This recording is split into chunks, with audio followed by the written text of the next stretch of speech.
आमेन. Hallelujah. परमेश्वराची नावाची स्तुती असो, त्याच्या नावाला धन्यवाद असो. परमेश्वराने पुन्हा एक बार आपल्याला ही संधी दिलेली आहे की आपण त्याची स्तुती आणि त्याची आराधना करावी. तर या आपण परमेश्वराच्या नावाला धन्यवाद देऊया. जसं आपण आराधनेला सुरुवात करत आहोत, काही वेळ आपण आपले डोळे बंद करूया आणि प्रार्थनेमध्ये आपण जाऊया आणि परमेश्वराच्या नावाला आपण धन्यवाद देऊया. परमेश्वराने आपल्याला मागील संपूर्ण आठवडाभर सांभाळलेला आहे. सर्व प्रकारच्या व्याधीपासून, सर्व प्रकारच्या विकारापासून त्याने आपलं रक्षण केलेलं आहे आणि आज इथवर आपल्याला जिवंताच्या भूमीवर जिवंत ठेवून त्याने त्याची दया आणि त्याची कृपा आपल्याला दाखवलेली आहे. आमेन. मी असा विश्वास ठेवतो की प्रत्येकजण आपल्या जीवनामध्ये परमेश्वराच्या चांगुलपणाचा अनुभव घेत आहे आणि परमेश्वर खरोखर सदोदित चांगला आहे. तो कधीही न बदलणारा देव आहे. तो काल, आज आणि युगानुयुग सारखाच आहे. आमेन. या आपण सर्वजण काही वेळेसाठी आपले डोळे बंद करूया आणि परमेश्वराच्या नावाला धन्यवाद देऊया. प्रभूची स्तुती, प्रभूची आराधना आपण करूया. हालेलुया. धन्यवाद देऊया प्रभूला, धन्यवाद देऊया प्रभूला. आम्ही भस्म झालो नाही, ही परमेश्वराची करुणा आहे. त्याची करुणा आमच्यावर रोज सकाळी नवी होते. He is a faithful God. तो विश्वसनीय देव आहे. जरी आपण कधी अविश्वासूपणाने वागलो तरी देखील तो नेहमी विश्वासयोग्य आहे. या आपण परमेश्वराच्या आराधनेमध्ये जाऊया. सर्वजण मिळून प्रभूला धन्यवाद देऊया, धन्यवाद देऊया, धन्यवाद देऊया.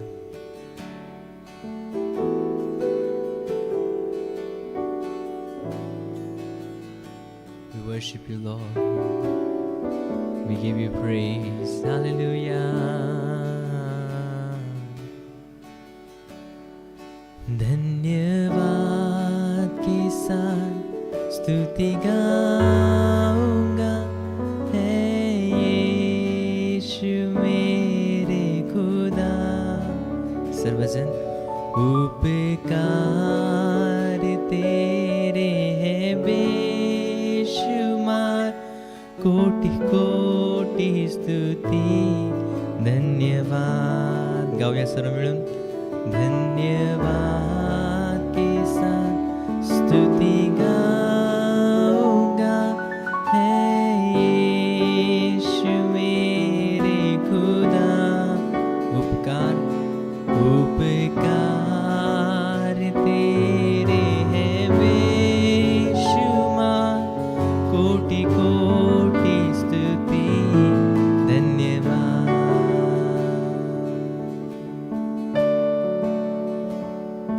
योग्यता से बढ़ के दिया है अपनी दया से तूने मुझे.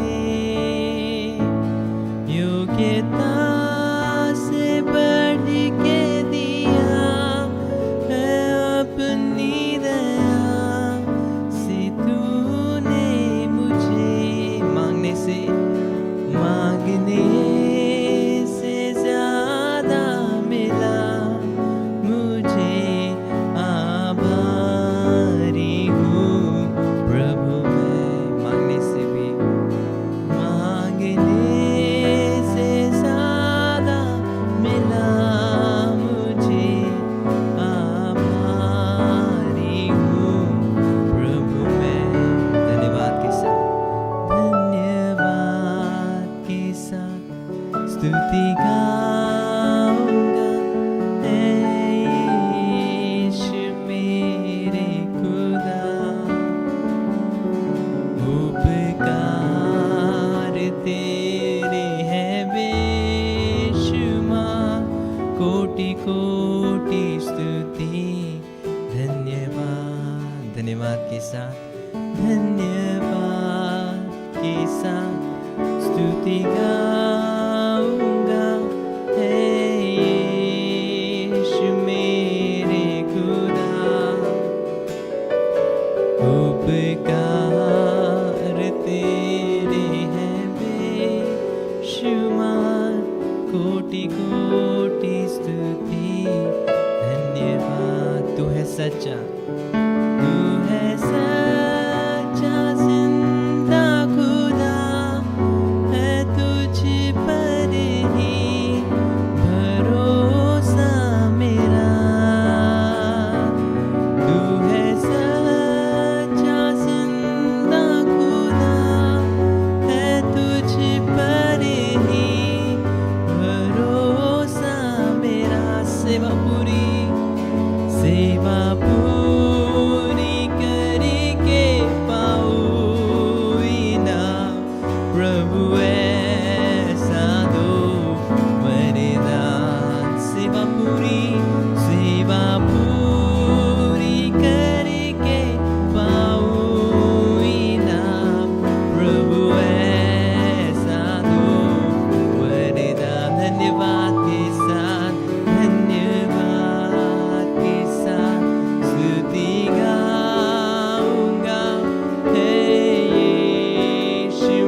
आपले हात आपण उंच करूया.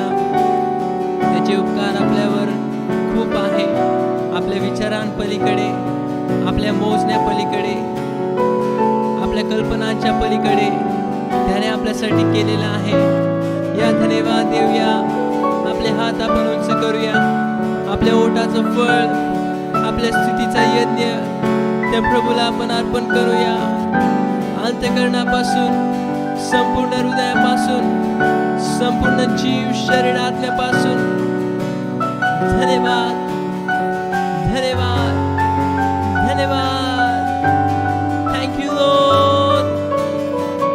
We bless your name.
प्रभू, या सुंदरशा वेळेबद्दल आम्ही तुला धन्यवाद देतो.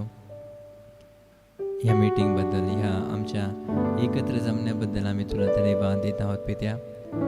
आणि आम्ही यावेळेस प्रार्थना करत आहोत, आमचं एकत्र जमणं, या माध्यमातून एकत्र जमणं आमच्या एकमेकांच्या उन्नतीसाठी कारणीभूत असं ठरू दे परमेश्वराच्या.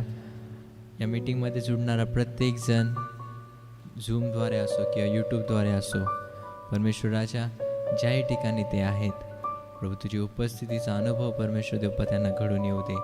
आणि प्रभू देवपा प्रत्येकाच्या जीवनामध्ये तू काम कर. आराधनेच्या द्वारे, वचनाच्या द्वारे, प्रार्थनेच्या द्वारे प्रत्येकाच्या आयुष्याला तू स्पर्श कर, प्रत्येकाच्या फॅमिलीजला तू स्पर्श कर. आणि प्रभू देवा, आमच्या सर्वांच्या द्वारे तुझ्या आणि तुझ्याच नावाचं गौरव होते. आम्ही सर्वजण तुझ्या हातामध्ये पडतो. इथून पुढची वेळ तुझ्या हातामध्ये देत ही प्रार्थना प्रभू येशूच्या नावात मागतो, म्हणून तू ऐक. आमेन, आमेन, आमेन, आमेन. हालेलुया. मी पुन्हा एक वार सर्वांचं प्रभू येशूच्या नावामध्ये स्वागत करत आहे. आणि तुम्ही आराधनेमध्ये जुडल्याबद्दल, या उपासनेमध्ये जुडल्याबद्दल तुमचे धन्यवाद. या आपण सर्वजण मिळून परमेश्वराला स्तुती देऊया.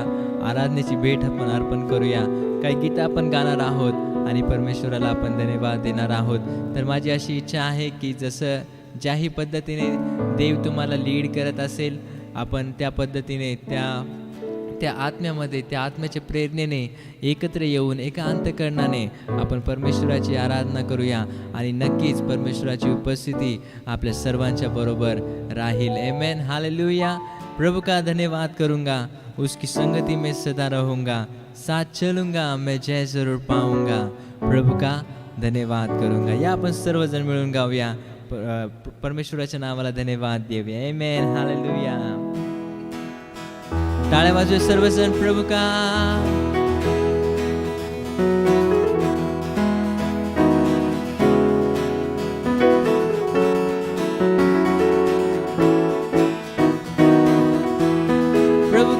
प्रभु का धन्यवाद करूँगा, उसकी संगति में सदा रहूँगा, साथ चलूँगा मैं जय जरूर पाऊँगा, साथ चलूँगा मैं जय जरूर पाऊँगा, प्रभु का धन्यवाद करूँगा. पूरा एक बार प्रभु का धन्यवाद करूँगा, उसकी संगति में सदा रहूँगा, चलूंगा मैं जय जरूर पाऊंगा, साथ चलूंगा मैं जय जरूर पाऊंगा, प्रभु का धन्यवाद करूंगा। ना देगी मुझे दुनिया कभी भी कोई सुख और शांति आराम, ना देगी मुझे दुनिया कभी भी कोई सुख और शांति आराम। मेरे यीशु के साथ धन्य संगति में, मेरे यीशु के साथ धन्य संगति में सदा मिलती खुशी मुझको। मेरे यीशु के साथ धन्य संगति में सदा मिलती खुशी मुझे।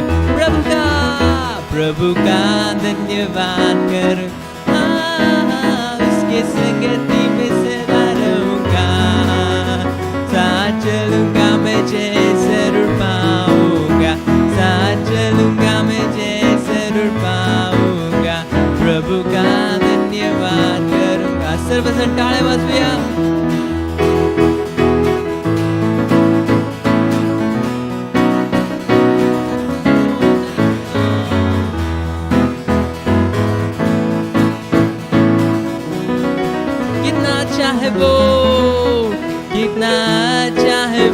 कितना धन्य है वो, यीशु है मेरे जीवन का साथी।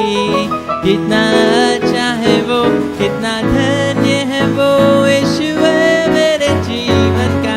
मेरी जरूरतों को पूरा करता है वो, मेरी जरूरतों को, और कोई घटे नहीं मुझको।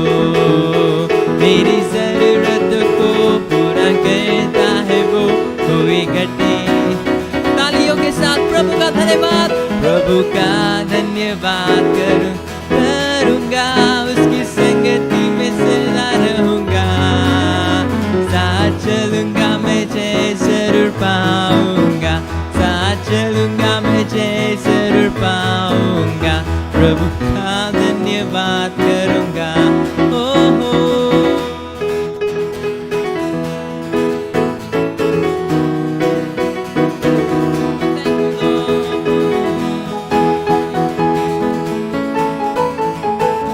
मेरे आयु के दिन पल पल में सदा, मेरे आयु के दिन पल पल में सदा तेरी सेवा पूरी करूंगा।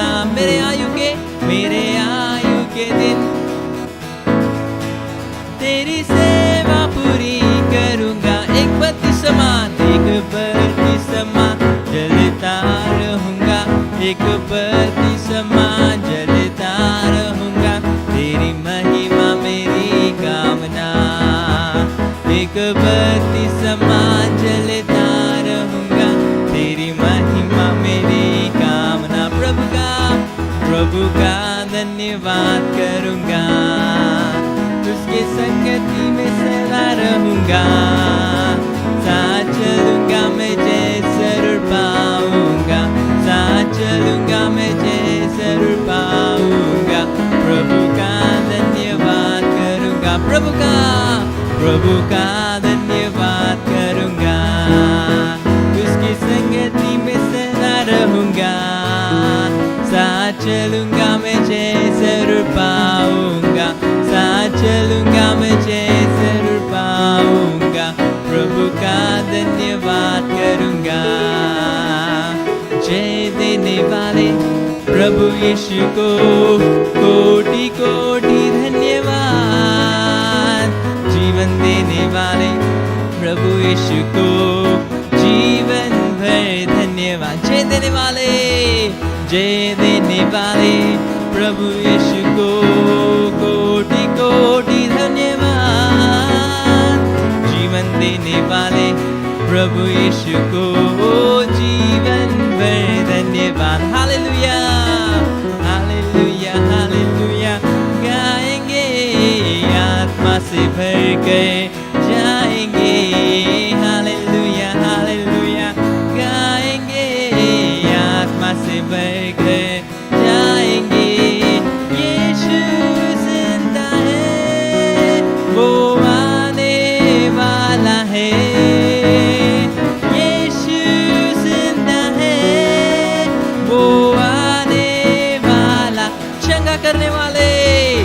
करने वाले प्रभु यीशु को कोटि कोटि धन्य। छुटकारा देने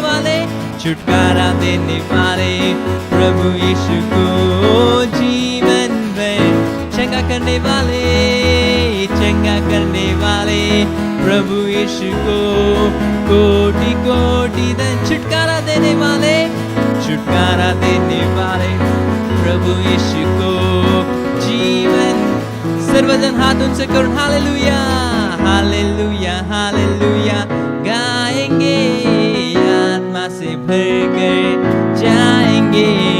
हालेलुया हालेलुया गाएंगे, आत्मा से भर कर जाएंगे। यीशु जिंदा है, वो आने वाला है। यीशु जिंदा है, वो आने वाला है। जीवन देने वाले प्रभु यीशु को कोटि कोटि धन्य। मुक्ति देने वाले प्रभु यीशु को जीवन भर धन्य। शांति देने वाले प्रभु यीशु को कोटि कोटि। चंगाई देने वाले प्रभु यीशु को जीवन भर धन्यवाद। हालेलुया हालेलुया हालेलुया गाएंगे, आत्मा से भरकर जाएंगे। हालेलुया हालेलुया गाएंगे, आत्मा से भरकर जाएंगे। यीशु जिंदा है, वो आने वाला है। यीशु जिंदा है, वो आने वाला है। यीशु जिंदा है, वो आने वाला है। यीशु जिंदा है, वो आने वाला है। हालेलुया हालेलुया गाएंगे, आत्मा से भर गए गाएंगे। हालेलुया हालेलुया गाएंगे, आत्मा से भर गए गाएंगे।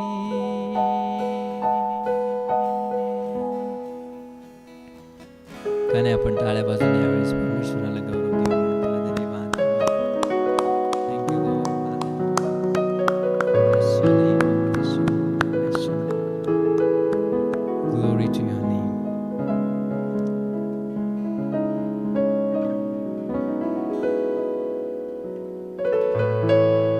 काही क्षण आपण आपले डोळे बंद करूया. Hallelujah, we praise you. प्रभूला आपण धन्यवाद देऊया. कोटि कोटि धन्यवाद, कोटि कोटि धन्यवाद.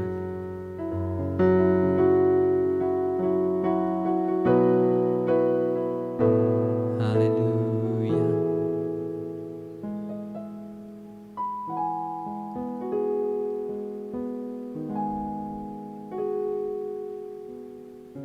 त्याने आपल्याला आपलंसं केलेलं आहे. त्याने आपल्याला त्याच्या जवळ घेतलेलं आहे. त्याबद्दल त्याला धन्यवाद. आपण एक वेळेस आपण देवापासून दूर होतो, परंतु त्याच्या करुणेने आणि त्याच्या दयेने, त्याच्या प्रेमाने त्याने आपल्याला जवळ घेतलेलं आहे.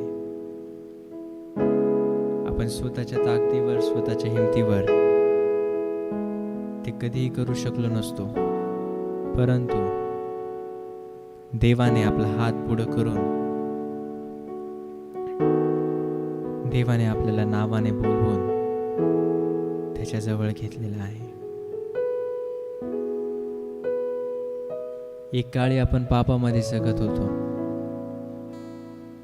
परंतु येशू ख्रिस्ताच्या बलिदानामुळे त्याने सांडलेल्या रक्ताच्या द्वारे त्याने आपल्याला पापातून मुक्ती दिलेली आहे आणि विश्वासाच्या द्वारे, त्याच्यावर विश्वासाच्या द्वारे त्याने आपल्याला नीतिमान ठरविलेला आहे.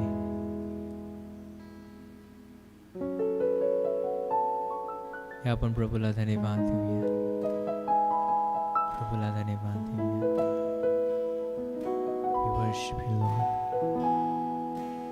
Glory, glory. He alone deserves it. He alone deserves it.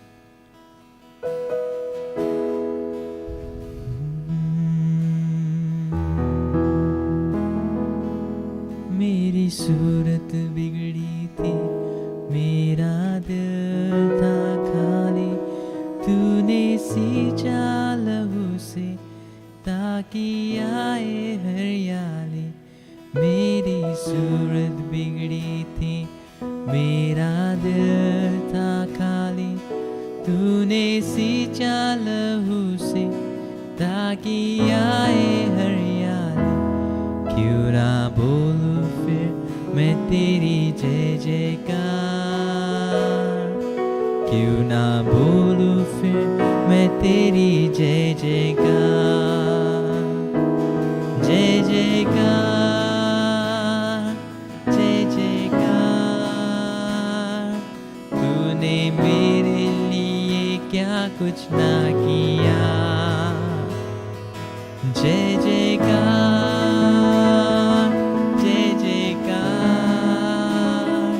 तूने मेरे लिए क्या कुछ ना किया. मेरी सूरत बिगड़ी थी, मेरा दिल था खाली, तूने सींचा लहू से ताकि आए. मेरी सूरत बिगड़ी थी, मेरा दिल, लेकिन तूने सींचा, तूने छोड़ा नहीं है. क्यों ना बोलूं मैं, क्यों ना बोलूं फिर मैं तेरी जय. Oh Lord, we have got the reason to praise you. Oh, जय जयकार, hallelujah, जय जयकार. तूने मेरे लिए क्या कुछ ना किया. जय जयकार, मिलके गाए. जय जयकार, जय जयकार. तूने मेरे लिए क्या कुछ ना किया. तेरा प्यार है महान, तेरा प्यार है महान, तेरा प्यार है महान. मैं जो पहले मुर्दा था, तूने डाली मुझ. तेरा प्यार है महान, तेरा प्यार है महान. मैं जो पहले मुर्दा था. क्यों ना बोलूं मैं, क्यों ना बोलूं फिर मैं तेरी जय जयकार. जय जयकार, क्यों ना बोलूं फिर मैं तेरी जय जयकार. जय जयकार, जय जयकार, जय जयकार. मेरे लिए क्या कुछ ना किया. जय जयकार, जय जयकार, हालेलुया. तूने मेरे लिए क्या कुछ ना किया. अपनी रूह से भर दिया, अपनी शक्ति मुझको दी, ताकि तू मैं गवाई तेरे जी. वो जिंदा है. अपनी रूह से भर दिया, अपनी शक्ति मुझको दी, ताकि तू मैं गवाई तेरे. क्यों ना बोलूं मैं, क्यों ना बोलूं फिर मैं. We shout for joy. सब मिलके जय जयकार, जय जयकार, जय जयकार, जय जयकार. तूने मेरे लिए क्या कुछ ना किया.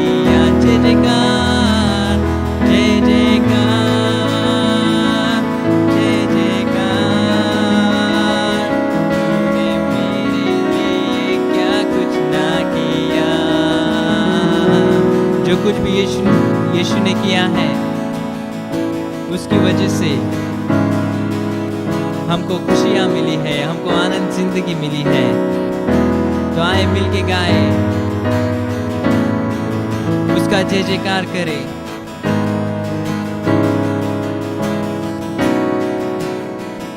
आई जीवन में खुशी, पाई अपनी जिंदगी। आई जीवन में खुशी, पाई अपनी जिंदगी। तू है मेरा शाफिया, तूने ये है किया। आई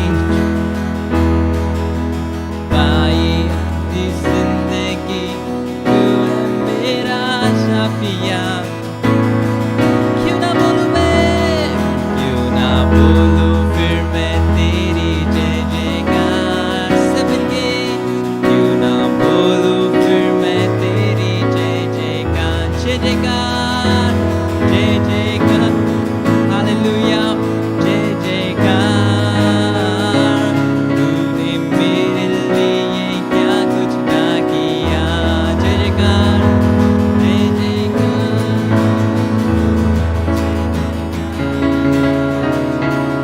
तूने मेरे लिए क्या कुछ ना किया।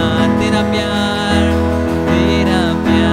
है महान, तेरा प्यार है महान। मैं जो पहले मुर्दा था, तूने डाली मुझ पे। तेरा प्यार है महान, तेरा प्यार है महान। मैं जो पहले मुर्दा था, तूने क्यों ना बोलूं मैं, क्यों ना बोलूं फिर मैं तेरी जय जयकार। सब मिलके क्यों ना बोलूं फिर मैं तेरी जय जयकार। जय जयकार, जय जयकार। तूने मेरे लिए क्या कुछ ना की। जय जयकार, जय जयकार, जय जयकार। तूने मेरे लिए क्या कुछ ना किया। जय जयकार, जय जयकार। तूने मेरे लिए क्या कुछ ना किया। जय जयकार, जय जयकार। तूने मेरे लिए रा रा रा रा रा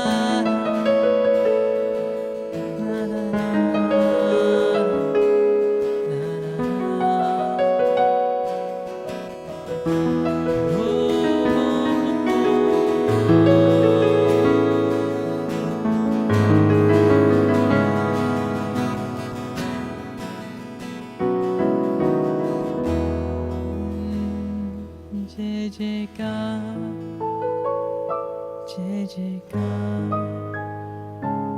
तूने मेरे लिए क्या कुछ ना किया। जय जयकार, जय जयकार। तूने मेरे लिए क्या कुछ ना किया। तूने मेरे लिए सब कुछ है किया। तूने मेरे लिए सब कुछ है किया। ओ लॉर्ड, जे काही गरजेचं होतं, वॉट एव्हर वॉज नीडेड, तू सर्व काही त्या क्रूस खांबावर आमच्यासाठी केलेलं आहे. Lord, you have done everything. सर्व किंमत तू मोजलेली आहे आणि आम्हाला खंडणी देऊन तू आम्हाला विकत घेतलेला आहे. प्रभु देवा, तूने मेरे लिए सब कुछ है किया. सर्व काय केलं. रक्ताच्या शेवटच्या थेंबापर्यंत, पाण्याच्या शेवटच्या थेंबापर्यंत तू सर्व काही आमच्यासाठी दिलं. सर्व काही दिलं. सर्व काही दिलं. तूने मेरे लिए सब कुछ है किया. हात आणि पायामध्ये आमच्यासाठी तू खिळे ठोकून घेतले. डोक्यावर काट्याचा मुकुट तू घेतला. तूने मेरे लिए सब कुछ है किया. जसं नांगरणारा जमीन नांगरतो त्याची तुझी पाठ आमच्यासाठी नांगरण्यात आली. तुझ्या कुशीमध्ये भालाभाऊ कसण्यात आला. तूने मेरे लिए सब कुछ है KIA. Oh Lord, you have done everything. Everything. Oh. तुझं प्राण तू आमच्यासाठी दिला. 3 दिवस आणि 3 रात्र त्या कबरेमध्ये तू राहिला. परंतु ती कबर तुला थांबवू शकली नाही. तर तू वैभवाने पुन्हा जिवंत झाला. तुझ्या वधस्तंभाच्या सामर्थ्याने तू भरला. त्याचप्रमाणे तुझ्या पुनरुत्थानाच्या सामर्थ्याने देखील तू भरलेला आहेस. तू सर्व काही केलं. तू सर्व काही केलं.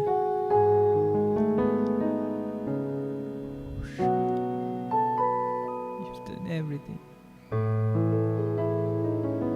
जय जयकार, जय जयकार.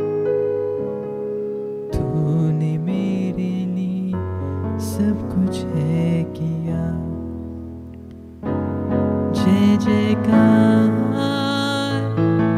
जय जयकार. तूने मेरे लिए सब कुछ है KIA.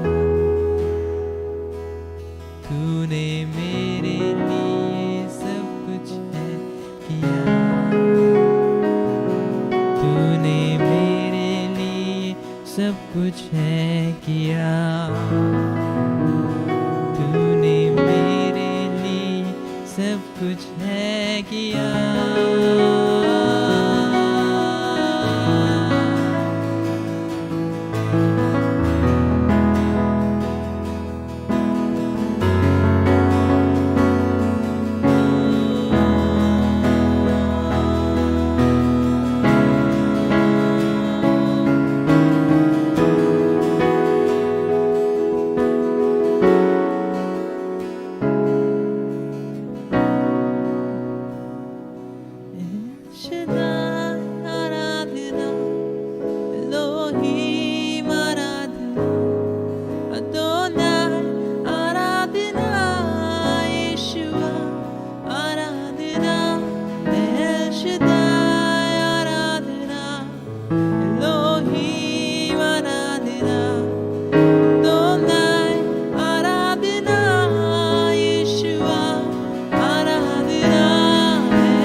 Shaddai, Aradhana, Elohim, Aradhana, Adonai, Aradhana, Yeshua, Aradhana, El Shaddai, Aradhana, Elohim, Aradhana, Adonai, Aradhana, Yeshua, Aradhana.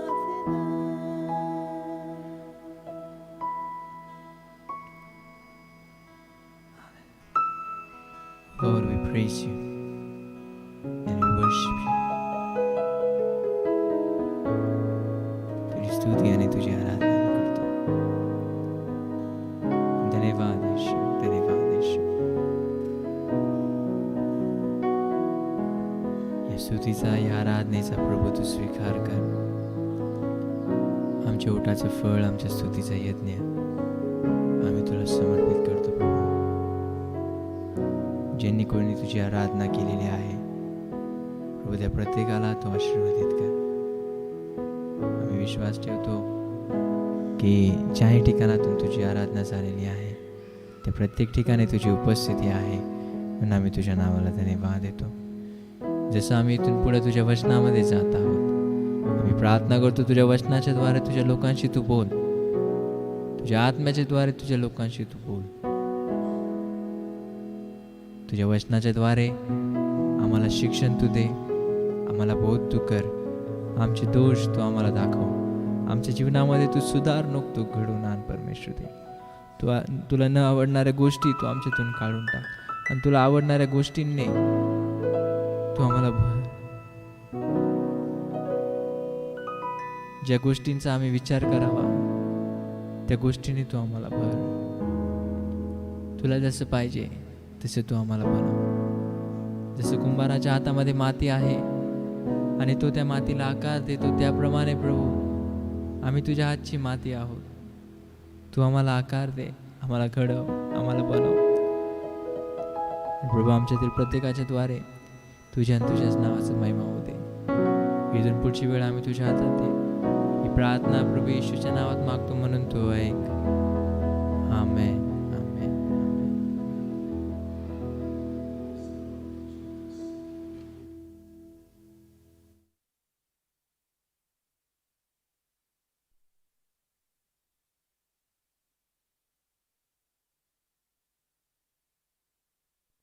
धन्यवाद येशू. प्रभू येशू तुला धन्यवाद असो. स्वर्गीच्या देवा तुझी स्तुती करतो, तुला गौरवितो पवित्र परमेश्वरा. Hallelujah. Praise the Lord Jesus. प्रभूची स्तुती असो. या समय आपण परमेश्वराच्या पवित्र उपस्थितीमध्ये आलेलो आहोत आणि आपण आज परमेश्वराची भक्ती आराधना केलेली आहे. या समय आपण देवबापाच्या पवित्र वचनाकडं आपलं लक्ष आपण लावूया. परमेश्वराचं वचन आपल्याला सांगतं, अनुवादाच्या पुस्तकामध्ये 28 अध्यायाच्या पहिल्या वचनामध्ये परमेश्वर असं म्हणत आहे की जर तू माझं वचन लक्षपूर्वक ऐकशील आणि ह्या ज्या आज्ञा आज मी तुला देत आहे त्या जर तू काळजीपूर्वक पाळशील तर मी तुला आशीर्वाद देईल.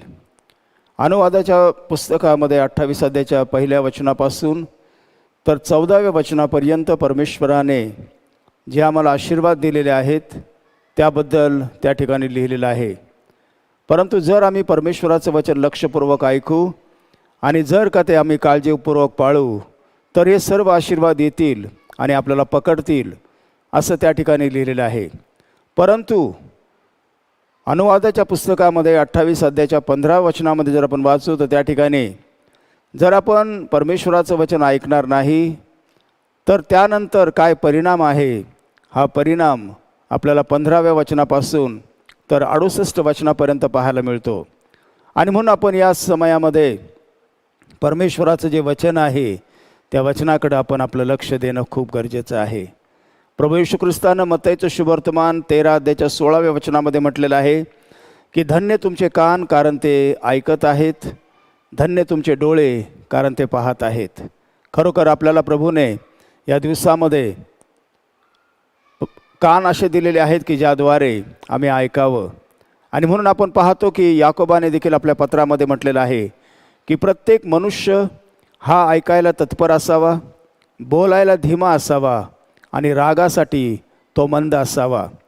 प्रत्येक मनुष्याने ऐकण्यासाठी तत्पर असावं असं बायबल आम्हाला सांगतं.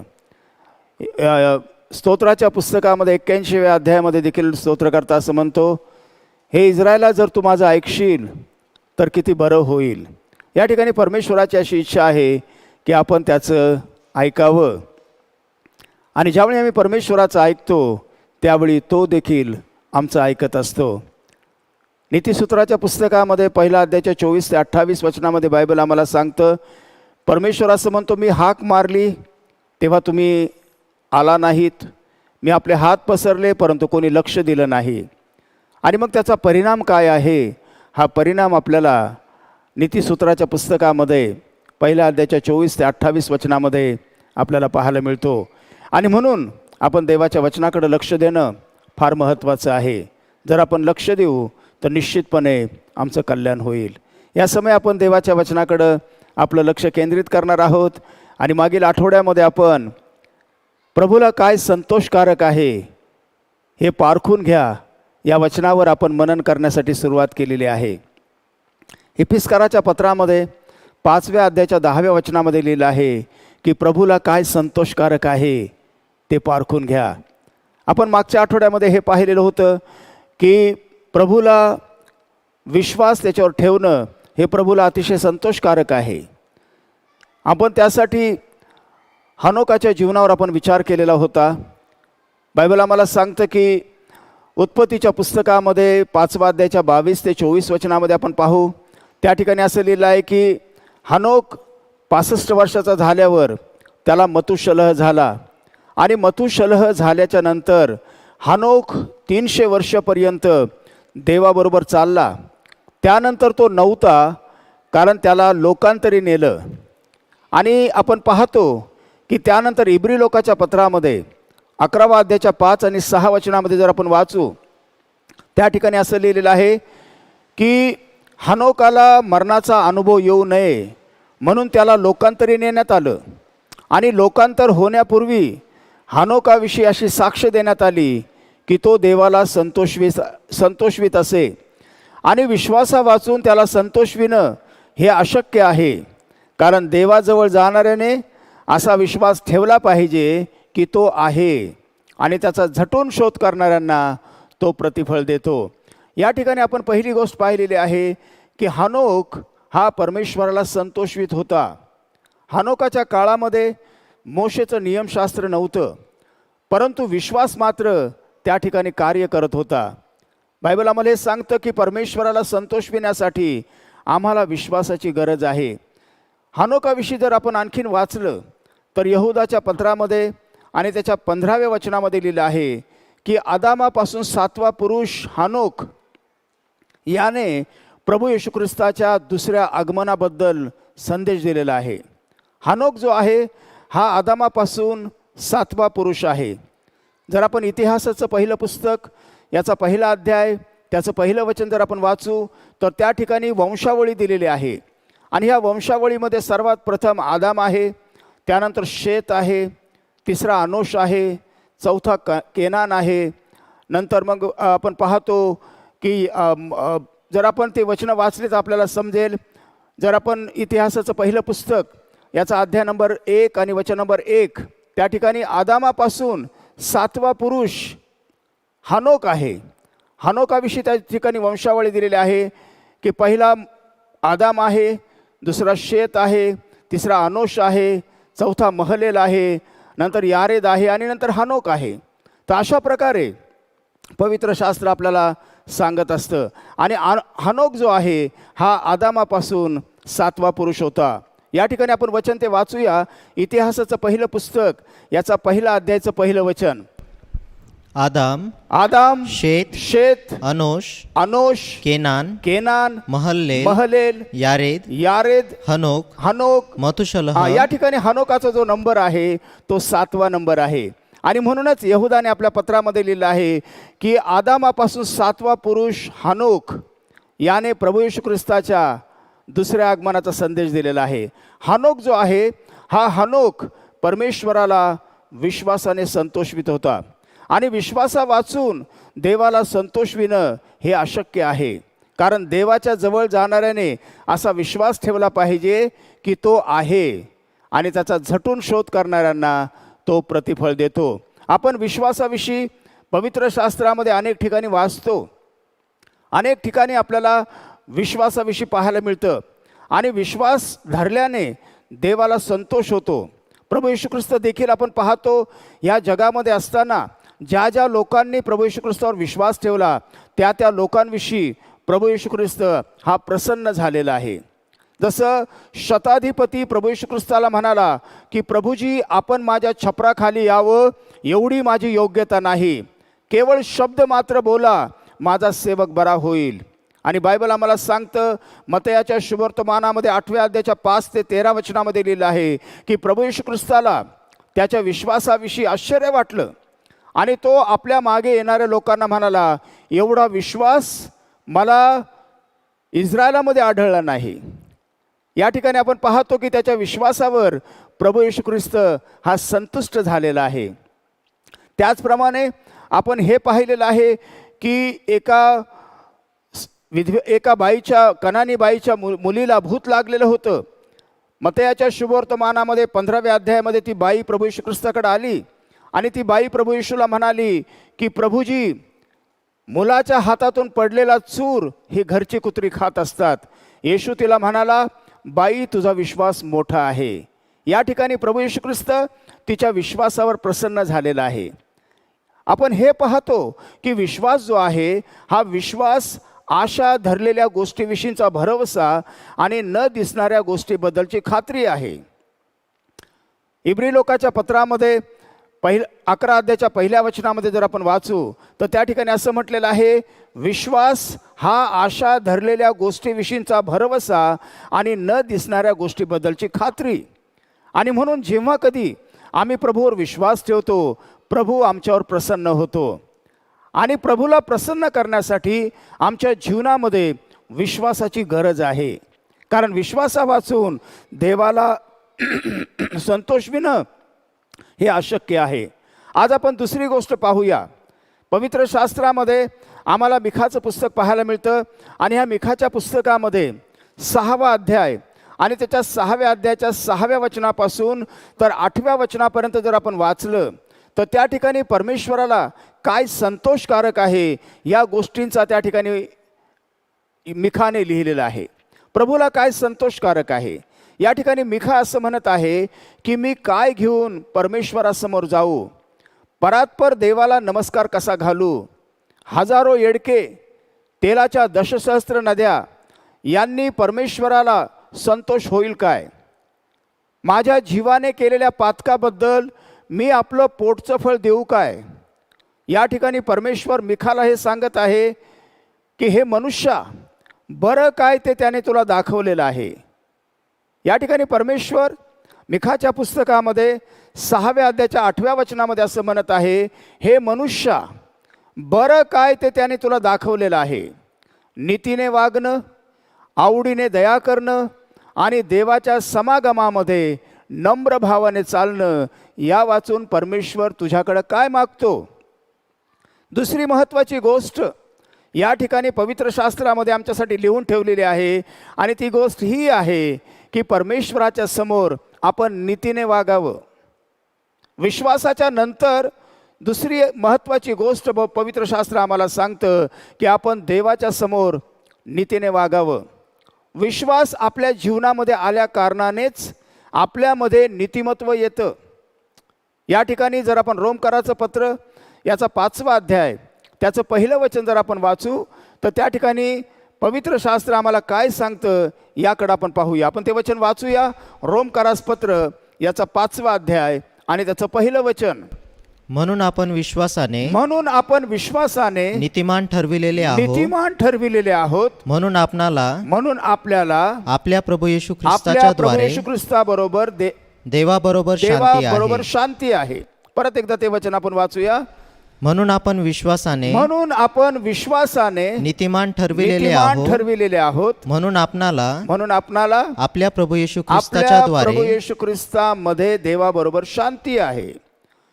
पहिली विश्वास आहे आणि विश्वासाच्या द्वारे आम्हाला नीतिमत्व प्राप्त होतं. या ठिकाणी आपण हे पाहत आहोत की सर्वप्रथम विश्वास आहे. नियमशास्त्र येण्यापूर्वी आपण पाहतो हानोक नीतिमान ठरला. हानोक देवाला संतोषित होता आणि विश्वासा वाचून देवाला संतोषविणं अशक्य आहे. बायबल आम्हाला सांगतं की अब्राहमाने देवावर विश्वास ठेवला आणि अब्राहमाचा विश्वास हा देवानं नीतिमत्व असा गणला आणि त्याला देवाचा मित्र म्हणण्यात आलं. याकोबाच्या पत्रामध्ये 2 अध्यायाच्या 23 वचनामध्ये जर आपण वाचू तर त्या ठिकाणी असं म्हटलेलं आहे की अब्राहमाने देवावर विश्वास ठेवला आणि अब्राहमाचा विश्वास हा देवानं नीतिमत्व असा गणला आणि त्याला देवाचा मित्र म्हणण्यात आलं. अब्राहम ज्या काळामध्ये होता त्या काळामध्ये नियमशास्त्र नव्हतं. नियमशास्त्र हे मोशेच्या द्वारे देण्यात आलं. योहानकृत शुभवर्तमानामध्ये 1 अध्यायाच्या 16-17 वचनामध्ये जर आपण वाचू त्या ठिकाणी असं म्हटलेलं आहे की नियमशास्त्र जे आहे हे मोशेच्या द्वारे मिळालेलं आहे आणि कृपा आणि सत्य हे आपल्याला प्रभू येशू ख्रिस्ताच्या द्वारे प्राप्त झालेले आहे. आणि म्हणून नियमशास्त्रापूर्वी विश्वास ह्या जगामध्ये होता. कारण अब्राहम जो आहे अब्राहम हा विश्वासाने नीतिमान ठरलेला आहे. जर आपण इब्री लोकांचं पत्र याचा 11वा अध्याय आणि त्याच्या 7व्या वचनामध्ये जर आपण वाचू तर त्या ठिकाणी नोहाविषयी लिहिलेलं आहे. बायबल आम्हाला सांगतं की जे पूर्वी पाहण्यात आलेलं नव्हतं त्यावर नोहाने विश्वास ठेवला आणि आदरयुक्त भयाने त्याने स्वतःसाठी आणि स्वतःच्या कुटुंबासाठी त्याने तारू तयार केलं. आपण पाहतो की त्या ठिकाणी विश्वास होता आणि विश्वासाबरोबर नीतिमत्व देखील होतं.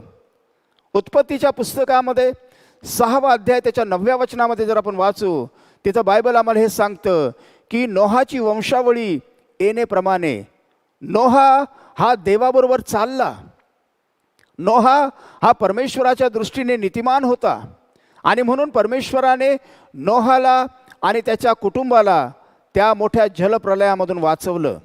आपण पहिली गोष्ट पाहिलेली आहे विश्वास महत्त्वाचा आहे, परंतु विश्वासाच्या द्वारे आम्हाला नीतिमत्व प्राप्त होतं. आणि म्हणूनच रोमकराच्या पत्रामध्ये 5व्या अध्यायाच्या 1ल्या वचनामध्ये म्हटलेलं आहे की आम्ही विश्वास ठेवलेला आहे त्यामुळं ख्रिस्तामध्ये आम्हाला देवाबरोबर शांती आहे.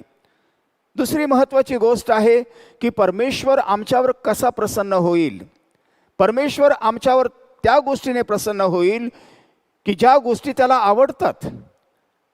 एफिसकराच्या पत्रामध्ये 5व्या अध्यायाच्या 10व्या वचनामध्ये लिहिलं आहे की परमेश्वराला काय संतोषकारक आहे हे पारखून घ्या. आपल्याला ह्या जगामध्ये परमेश्वराने पारख करायला लावलेले आहे. आपण ह्या गोष्टी पारखून घेणं गरजेचं आहे. त्यामध्ये दुसरी गोष्ट प्रभू या ठिकाणी आम्हाला सांगत आहे की परमेश्वर आमच्यावर जेव्हा आम्ही नीतिमत्वाचं जीवन जगतो त्यावेळी परमेश्वर आमच्यावर प्रसन्न होतो. जसं स्तोत्राच्या पुस्तकामध्ये 92 अध्यायाच्या 12व्या वचनामध्ये जर आपण वाचू त्या ठिकाणी परमेश्वराचं वचन आम्हाला सांगतं की नीतिमान जो आहे हा खजुरीसारखा समृद्ध होणार आहे. तो लबानोनावरील गंधसरूसारखा वाढणार आहे. नीतिमानाकडं परमेश्वराचं लक्ष असतं. जे लोक नीतीने आपलं जीवन जगतात अशा लोकांकडं प्रभूचं लक्ष असतं. बायबल आम्हाला हे सांगतं की परमेश्वराची जी नजर आहे ती नीतिमान लोकांकडं आहे. जर आपण प्रेषितांचं कृत्य याचा 10वा अध्याय आणि त्याचं पहिलं वचन जर आपण वाचू तर त्या ठिकाणी बायबल आम्हाला सांगतं की कर्नल्य नावाचा कोणी एक मनुष्य इटालिक पलटणीमध्ये शताधिपती होता आणि त्या कर्नल्याचं त्याच्यामध्ये काय काय गोष्टी होत्या ह्या गोष्टी या ठिकाणी आपल्याला सांगितलेल्या आहेत. या ठिकाणी कर्नल्याविषयी 4 महत्त्वाच्या गोष्टी सांगितलेल्या आहेत. त्यातली पहिली गोष्ट आहे की तो नीतिमान होता. आपल्या संपूर्ण घराण्यासहित तो देवाचं भय धरणारा होता. तो फार दानधर्म करणारा होता आणि परमेश्वराची नित्य प्रार्थना करणारा होता. या ठिकाणी कर्नल्याबद्दल लिहिलेलं आहे. परमेश्वराची दृष्टी कर्नल्याकडे गेली कारण कर्नल्या जो आहे हा नीतिमत्वाचं जीवन जगत होता. आपण ते वचन वाचूया. प्रेषितांचं कृत्य याचा 10वा अध्याय आणि त्याचं पहिलं वचन. कैसरिया येथे कैसरिया येथे कर्नेल्य नावाचा कोणी एक पुरुष कर्नल्य नावाचा कोणी एक पुरुष इटलिक म्हटलेल्या पलटणीत इटालिक म्हटलेल्या पलटणीमध्ये शताधिपती होता. शताधिपती होता. तो नीतिमान होता व आपल्या घराण्यातील आणि आपल्या घराण्यातील सर्वांसह देवाचे भय सर्वांसहित तो बाळगणारा, देवाचं भय धरणारा होता. लोकांस फार दानधर्म लोकांना तो करणारा फार दान धर्म करणारा होता व देवाची नित्य आणि प्रार्थना देवाची तो करणारा. नित्य प्रार्थना करणारा होता. या ठिकाणी कर्नल्याच्या जीवनाकडे परमेश्वराने पाहिलं, कारण बायबल आम्हाला सांगतं की नीतिमानाच्या दिनचर्येकडं परमेश्वराचं लक्ष असतं. जेव्हा आपण नीतिमत्वाचं जीवन जगतो तेव्हा परमेश्वराचं आपल्याकडं लक्ष असतं. कर्नल्य जो आहे हा नीतिमत्वाचं जीवन जगत होता. तो नीतिमान होता. आपल्या संपूर्ण घराण्यासहित तो देवाचं भय धरणारा होता. तो लोकांना फार दानधर्म करणारा होता आणि देवाची नित्य प्रार्थना करणारा होता. आणि परमेश्वराचं वचन आपल्याला पुढं सांगतं की परमेश्वराने आपल्या दूताला कर्नल्याकडे पाठवलं आणि त्याने येऊन कर्नल्य अशी हाक मारली आणि कर्नल्या म्हणाला, काय आज्ञा. तेव्हा आपण पाहतो की त्या देवदूताने कर्नल्याला सांगितलं की यापो शहरामध्ये समुद्राच्या किनाऱ्यावर शिमोन चांभाराचं घर आहे आणि त्या शिमोन चांभाराच्या घरी पेत्र नावाचा कोणी एक मनुष्य उतरलेला आहे. तू त्याला बोलवून आण, तो तुला तारणाच्या गोष्टी सांगेल. आणि आपण पाहतो की त्याने आपल्या शिपायामधले जे भक्तिमान लोक होते त्यांना त्याने यापोला पाठवलं. बायबल आम्हाला हे सांगतं की त्यानंतर त्यांनी पेत्राला कैसरियामध्ये आणलं आणि कैसरियामध्ये आल्याच्या नंतर पवित्र शास्त्र आम्हाला सांगतं की कर्नल्याच्या घरामध्ये पेत्राने उपदेश केला. आणि जसा पेत्र उपदेश करत होता कर्नल्याच्या घरामध्ये जमलेल्या लोकांवर देवाचा पवित्र आत्मा उतरला. जे लोक नीतिमत्वाचं जीवन जगतात अशा लोकांकडं परमेश्वराची नजर असते. आणि म्हणून मिखाच्या पुस्तकामध्ये 6व्या अध्यायाच्या 8 वचनामध्ये बायबल आम्हाला सांगतं की हे मनुष्या, बरं काय ते त्याने तुला दाखवलेलं आहे. नीतीने वागणं, आवडीने दया करणं आणि परमेश्वराच्या समागमामध्ये नम्र भावाने चालणं, या वाचून परमेश्वर तुझ्याकडं काय मागतो. पहिला विश्वास आहे आणि विश्वासाच्या द्वारेच आम्हाला नीतिमत्व प्राप्त होतं. जर आपला देवावर विश्वास असेल तर निश्चितपणे आम्हाला नीतिमत्व प्राप्त होणार आहे. कारण आपल्याला परमेश्वर सतत पाहत असतो. हा देवावरचा आपला विश्वास आहे. कारण परमेश्वराचे नेत्र हे सर्वत्र आहेत आणि जे लोक विश्वास ठेवतात त्या लोकांना हे माहीत असतं की परमेश्वराची नजर आमच्याकडं आहे, परमेश्वर आमच्याकडं पाहत आहे. आणि ज्या व्यक्तीला हे माहीत आहे की देव मला पाहत आहे, ती व्यक्ती कधीही चुकीच्या मार्गाने जाणार नाही, कधीही ती चुकीची गोष्ट करणार नाही, कधीही ती देवाला न आवडणारी गोष्ट करणार नाही. आणि म्हणून देवावरचा विश्वास ही पहिली गोष्ट आहे. आणि देवावरच्या विश्वासाने आम्हाला नीतिमत्व प्राप्त होत असतं. कारण आपल्याला हे लक्षात येतं की परमेश्वराचे डोळे हे सर्वत्र आहेत. इतिहासाच्या 2ऱ्या पुस्तकामध्ये 16 अध्यायाच्या 9व्या वचनामध्ये जर आपण वाचू तर त्या ठिकाणी असं म्हटलेलं आहे, एक संदेष्टा आसा नावाच्या राजाला सांगत आहे की परमेश्वराचे नेत्र सर्व पृथ्वीवर आहेत. आपण ते वचन वाचूया. इतिहासाचं 2रं पुस्तक याचा 16 अध्याय त्याचं 9वं वचन. परमेश्वराचे नेत्र अखिल पृथ्वीचे निरीक्षण करीत अखिल असतात. पृथ्वीचं निरीक्षण करतात. जे कोणी सात्विक चित्ताने त्याच्याशी वर्ततात त्याचे सहाय्य करण्यात त्याचं सहाय्य करण्यासाठी तो आपले सामर्थ्य प्रगट तो करीतो. आपलं सामर्थ्य प्रगट करतो. या ठिकाणी परमेश्वराचं वचन हे सांगतं की परमेश्वराचे नेत्र जे आहे ते सर्व पृथ्वीवर असतात. जे सात्विकपणे चालतात त्याकडे परमेश्वराची नजर असते. इयोबाच्या पुस्तकामध्ये देखील आपल्याला हेच पाहायला मिळतं. इयोबाच्या पुस्तकामध्ये 1ल्या अध्यायाच्या 1ल्या वचनामध्ये जर आपण वाचू तर त्या ठिकाणी बायबल आम्हाला हे सांगतं की ऊस देशामध्ये इयोब नावाचा कोणी मनुष्य होता. तो सात्विक होता, तो सरळ होता, तो देवाचं भय धरणारा होता आणि पापापासून फार दूर राहणारा होता. 4 गोष्टी कर्णल्याप्रमाणे ह्या माणसाच्या जीवनामध्ये आहेत. कर्णल्य जो होता तो नीतिमान होता, आपल्या घराण्यासहित देवाचं भय धरणारा होता, तो लोकांना फार दानधर्म करणारा होता आणि देवाची नित्य प्रार्थना करणारा होता. या ठिकाणी योबाच्या जीवनाकडे देखील जर आपण पाहिलं तर बायबल आम्हाला हे सांगतं की ऊस देशामध्ये योब नावाचा कोणी मनुष्य होता. तो सात्विक होता, सरळ होता, देवाला भिवून वागणारा होता आणि पापापासून तो दूर राहणारा होता. आणि त्यामुळं परमेश्वराची नजर त्या योबाकडे होती. योबाच्या पुस्तकामध्ये 1 अध्यायाच्या 10व्या वचनामध्ये असं लिहिलेलं आहे की परमेश्वराने सैतानाला विचारलं की माझा सेवक योब याच्याकडे तुझं लक्ष गेलं का? त्याच्या तोडीचा सात्विक, सरळ आणि देवाला भिवून वागणारा आणि पापापासून दूर राहणारा असा मनुष्य भूतलावर नाही. तेव्हा बायबल आम्हाला सांगतं की सैतान परमेश्वराला असं म्हणाला, योब तुझं उगाच भय धरतो का? योबाच्या पुस्तकामध्ये 1 अध्यायाच्या 10व्या वचनामध्ये लिहिलं आहे की योब तुझं उगाच भय धरतो का? तू त्याच्या हाताला यश दिलेलं आहे, त्याचं धन दिवसेंदिवस देशामध्ये वाढत आहे आणि तू त्याच्या भोवती आपलं कुंपण ठेवलेलं आहे, त्यामुळं योब तुझं भय धरत आहे. आपण पाहतो की परमेश्वर त्याच्या भय धरणाऱ्या लोकांच्या भोवती, त्याच्या नीतिमान लोकांच्या भोवती परमेश्वर आपल्या दूतांची छावणी देतो. स्तोत्राच्या पुस्तकामध्ये जर आपण वाचलं तर त्या ठिकाणी 34व्या अध्यायामध्ये लिहिलं आहे की परमेश्वराचं जे लोक भय धरतात अशा लोकांच्या भोवती परमेश्वराचा दूत आपली छावणी देत असतो. आणि म्हणून या ठिकाणी सैतानाने देखील पाहिलं की योबाच्या घराच्या भोवती कुंपण आहे, त्याच्या हाताला परमेश्वराने यश दिलेलं आहे आणि त्याचं धन जे आहे हे दिवसेंदिवस देशामध्ये वाढत आहे.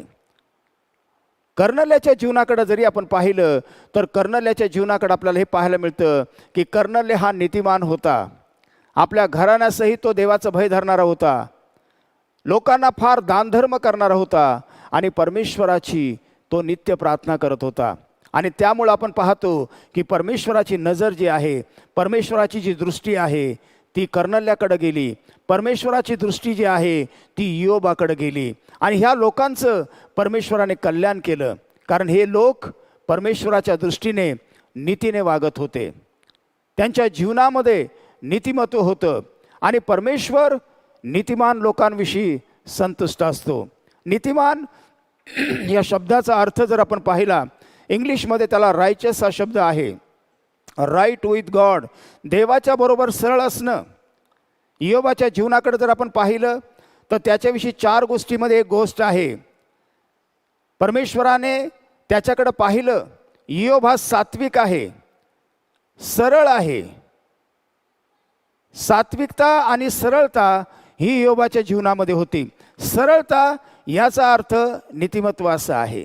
आणि परमेश्वराने जेव्हा त्याच्याकडे पाहिलं, परमेश्वराने सैतानाला सांगितलं की त्याच्या तोडीचा सात्विक, सरळ आणि देवाला भिवून वागणारा मनुष्य अख्ख्या भूतलावर नाही. या ठिकाणी आपल्याला हे पाहायला मिळतं की आपण परमेश्वराच्या समोर जर नीतिमत्वाचं जीवन जगलं तर निश्चितपणे देवबाप त्याची दृष्टी आमच्याकडे असणार आहे. आणि सर्वात महत्त्वाची गोष्ट म्हणजे परमेश्वर आमच्यावर प्रसन्न राहणार आहे. परमेश्वराला प्रसन्न करून घेण्यासाठी आम्हाला नीतिमान जीवन जगण्याची गरज आहे. कर्णल्या नीतिमान होता, योब नीतिमान होता, अब्राहम नीतिमान होता, कारण ह्या लोकांनी परमेश्वरावर विश्वास ठेवलेला आहे आणि त्याच्यामुळं त्यांच्या जीवनामध्ये नीतिमत्व आलेलं आहे. त्यांच्या जीवनामध्ये नीतिमत्व येण्याचं कारण हे आहे की ते लोक परमेश्वरावर विश्वास ठेवत होते. आणि म्हणून बायबल आम्हाला हे सांगतं की आम्ही देवावरील विश्वासाच्या द्वारे नीतिमान ठरत आहोत आणि त्यामुळं आम्हाला प्रभूचा आशीर्वाद आहे. तिसरी महत्त्वाची गोष्ट पवित्र शास्त्रामध्ये आपल्याला ही पाहायला मिळते. जर आपण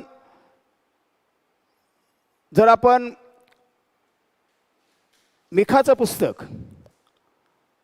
पुस्तक याचा 6वा अध्याय आणि त्याच्या 6 ते 8 वचनामध्ये जर आपण वाचू तर त्या ठिकाणी पवित्र शास्त्र आम्हाला काय सांगतं की मी काय घेऊन परमेश्वरासमोर जाऊ, परात्पर देवाला नमस्कार कसा घालू, हजारो येडके तेलाच्या दशसहस्त्र नद्या यांनी परमेश्वराला संतोष होईल काय, माझ्या जीवाने केलेल्या पातकाबद्दल मी आपलं पोटचं फळ देऊ काय. या ठिकाणी परमेश्वर असं म्हणत आहे, हे मनुष्या, बरं काय ते त्याने तुला दाखवलेलं आहे. नीतीने वागणं, आवडीने दया करणं आणि देवाच्या समागमामध्ये नम्र भावाने चालणं, या वाचून परमेश्वर तुझ्याकडं काय मागतो. या ठिकाणी आपण पाहिलेलं आहे की परमेश्वर आपल्याकडून काय मागत आहे, तो आपल्यावर कसा प्रसन्न होईल, त्याला प्रसन्न करण्यासाठी आम्हाला काय करण्याची गरज आहे. परमेश्वर आमच्यावर कशाने प्रसन्न होतो, त्यातली पहिली महत्त्वाची गोष्ट आहे, जेव्हा आम्ही त्याच्यावर विश्वास ठेवतो तेव्हा परमेश्वर आमच्यावर प्रसन्न होतो. दुसरी गोष्ट आहे, विश्वास ठेवल्याच्या नंतर जेव्हा आम्ही त्याच्यासमोर नीतिमत्वाचं जीवन जगतो तेव्हा परमेश्वर आमच्यावर प्रसन्न होतो. कर्नेल्याच्या जीवनाकडे जर आपण पाहिलं, तो नीतिमान होता, आपल्या सर्व घराण्यासहित तो देवाचं भय धरणारा होता. तिसरी महत्त्वाची गोष्ट ही आहे की आपलं जे घराणं आहे त्या घराण्याकडं परमेश्वराचं लक्ष आहे. यहोशुवाच्या पुस्तकामध्ये 24 अध्यायाच्या 15व्या वचनामध्ये यहोशुवाने इस्रायल लोकांना सांगितलं, यहोशुवा इस्रायल लोकांना असं म्हणाला की तुम्ही कुणाची सेवा करणार हे तुम्ही ठरवा, मी आणि माझं घराणं परमेश्वराची सेवा करणार. या ठिकाणी परमेश्वर, ज्यावेळी आपण आपल्या घराण्यासहित परमेश्वराची सेवा करतो तेव्हा परमेश्वर आमच्यावर प्रसन्न होतो. इब्री लोकाच्या पत्रामध्ये आपण वाचूया. इब्री लोकाचं पत्र याचा 12वा अध्याय आणि त्याचं 28 वचन जर आपण पाहू तर या ठिकाणी सेवेविषयी लिहिलेलं आहे. परंतु सेवा करत असताना परमेश्वराची इच्छा ही आहे की ज्याप्रमाणे कर्नेल्या आपल्या घराण्यासहित परमेश्वराचं भय धरत होता, परमेश्वराची सेवा करणं, यामुळं परमेश्वर प्रसन्न होतो. आपण ते वचन वाचूया. इब्री लोकांचं पत्र याचा 12 अध्याय त्याचं 28 वचन. म्हणून न हलविता येणारे राज्य आपल्याला मिळत असल्या म्हणून न कारणाने हलविता येणारं राज्य आपल्याला मिळालेलं आहे, आपण उपकार मानू, म्हणून आपण त्याचे उपकार मानूया. तेने करून देवाला संतोषकारक होईल तेने करून देवाला संतोष विणारं होईल अशी त्याची सेवा, अशी त्याची सेवा आदर व भय धरून करू. आदर आणि भय धरून आपण करूया. परमेश्वराची सेवा आदर आणि भय धरून आपण त्याची सेवा करूया, असं या ठिकाणी इब्री लोकाच्या पत्रामध्ये 12 अध्यायाच्या 28 वचनामध्ये आपल्याला वाचायला मिळतं. या ठिकाणी कर्नेल्याबद्दल जर आपण पाहिलं तर तो दुसरी गोष्ट त्याच्या जीवनामध्ये होती की तो आपल्या संपूर्ण घराण्यासहित देवाचं भय धरणारा होता. जसं यहोशुवाने म्हटलं, मी आणि माझं घराणं परमेश्वराची सेवा करणार. इयोबाच्या पुस्तकामध्ये देखील आपण पाहतो. इयोबाच्या पुस्तकामध्ये 1 अध्यायाच्या 5 वचनामध्ये जर आपण पाहू तर त्या ठिकाणी असं लिहिलेलं आहे की हे भोजन समारंभ आटोपल्याच्या नंतर इयोब आपल्या मुलांची शुद्धी करत असे, कारण तो असं म्हणत असे की न जाणो माझ्या मुलांनी आपल्या मनामध्ये परमेश्वराविरुद्ध काही पाप केलं असेल. हा इयोबाचा नित्यक्रम होता. आपण ते वचन वाचूया. इयोबाचं पुस्तक याचा 1 अध्याय त्याचं 5वं वचन. हे भोजन समारंभ हे भोजन आटोपल्यावर समारंभ संपल्याच्या नंतर इयोब त्यांना बोलवून इयोब आपल्या मुलांना बोलवून त्यांची शुद्धी करी. तो प्रातःकाळी उठून आणि प्रातःकाळी उठून त्या सर्वांच्या संख्ये इतके बली हवन तो करायचा. हा इयोबाचा नित्यक्रम होता. म्हणजे महत्त्वाची गोष्ट ही आहे. पहिली गोष्ट विश्वास आहे, दुसरी गोष्ट नीतिमत्व आहे, तिसरी गोष्ट ही आहे की आपल्या घराण्यासहित परमेश्वराचं भय धरणं. जेव्हा जेव्हा प्रेषितांच्या कृत्यामध्ये 16व्या अध्यायामध्ये पाऊलाला ज्यावेळी जेलमध्ये टाकण्यात आलं, बायबल आम्हाला हे सांगतं की पाऊल त्या ठिकाणी जेलमध्ये होता. मध्यरात्रीच्या सुमारास जर आपण प्रेषितांचं कृत्य याचा 16वा अध्याय त्याचं 25 वचन जर आपण वाचू तर त्या ठिकाणी असं म्हटलेलं आहे की मध्यरात्रीच्या सुमारास पौल आणि सिलास, वचन वाचूया आपण ते. मध्यरात्रीच्या सुमारास मध्यरात्रीच्या सुमारास पौल व सिला पाऊल आणि सिलास हे प्रार्थना करीत हे असता प्रार्थना करीत असताना व गाणे गाऊन देवाची आणि स्तुती गाणे करीत गाऊन असता देवाची स्तुती करत असताना बंदिवान त्यांचे ऐकत होते. आणि मग त्या ठिकाणी मोठा चमत्कार झाला. त्या जेलचे पाय हादरले, फार मोठा भूमिकंप झाला, ते जेलचे पाय हादरले आणि सर्व दरवाजे उघडले आणि त्या जेलचा जो नायक होता, त्या जेलचा जो अधिकारी होता, त्याला असं वाटलं की सगळे कैदी आता पळून गेले असतील. आणि मग त्या जेलच्या त्या नायकाने तलवार घेतली आणि तो स्वतःला भोसकणार होता.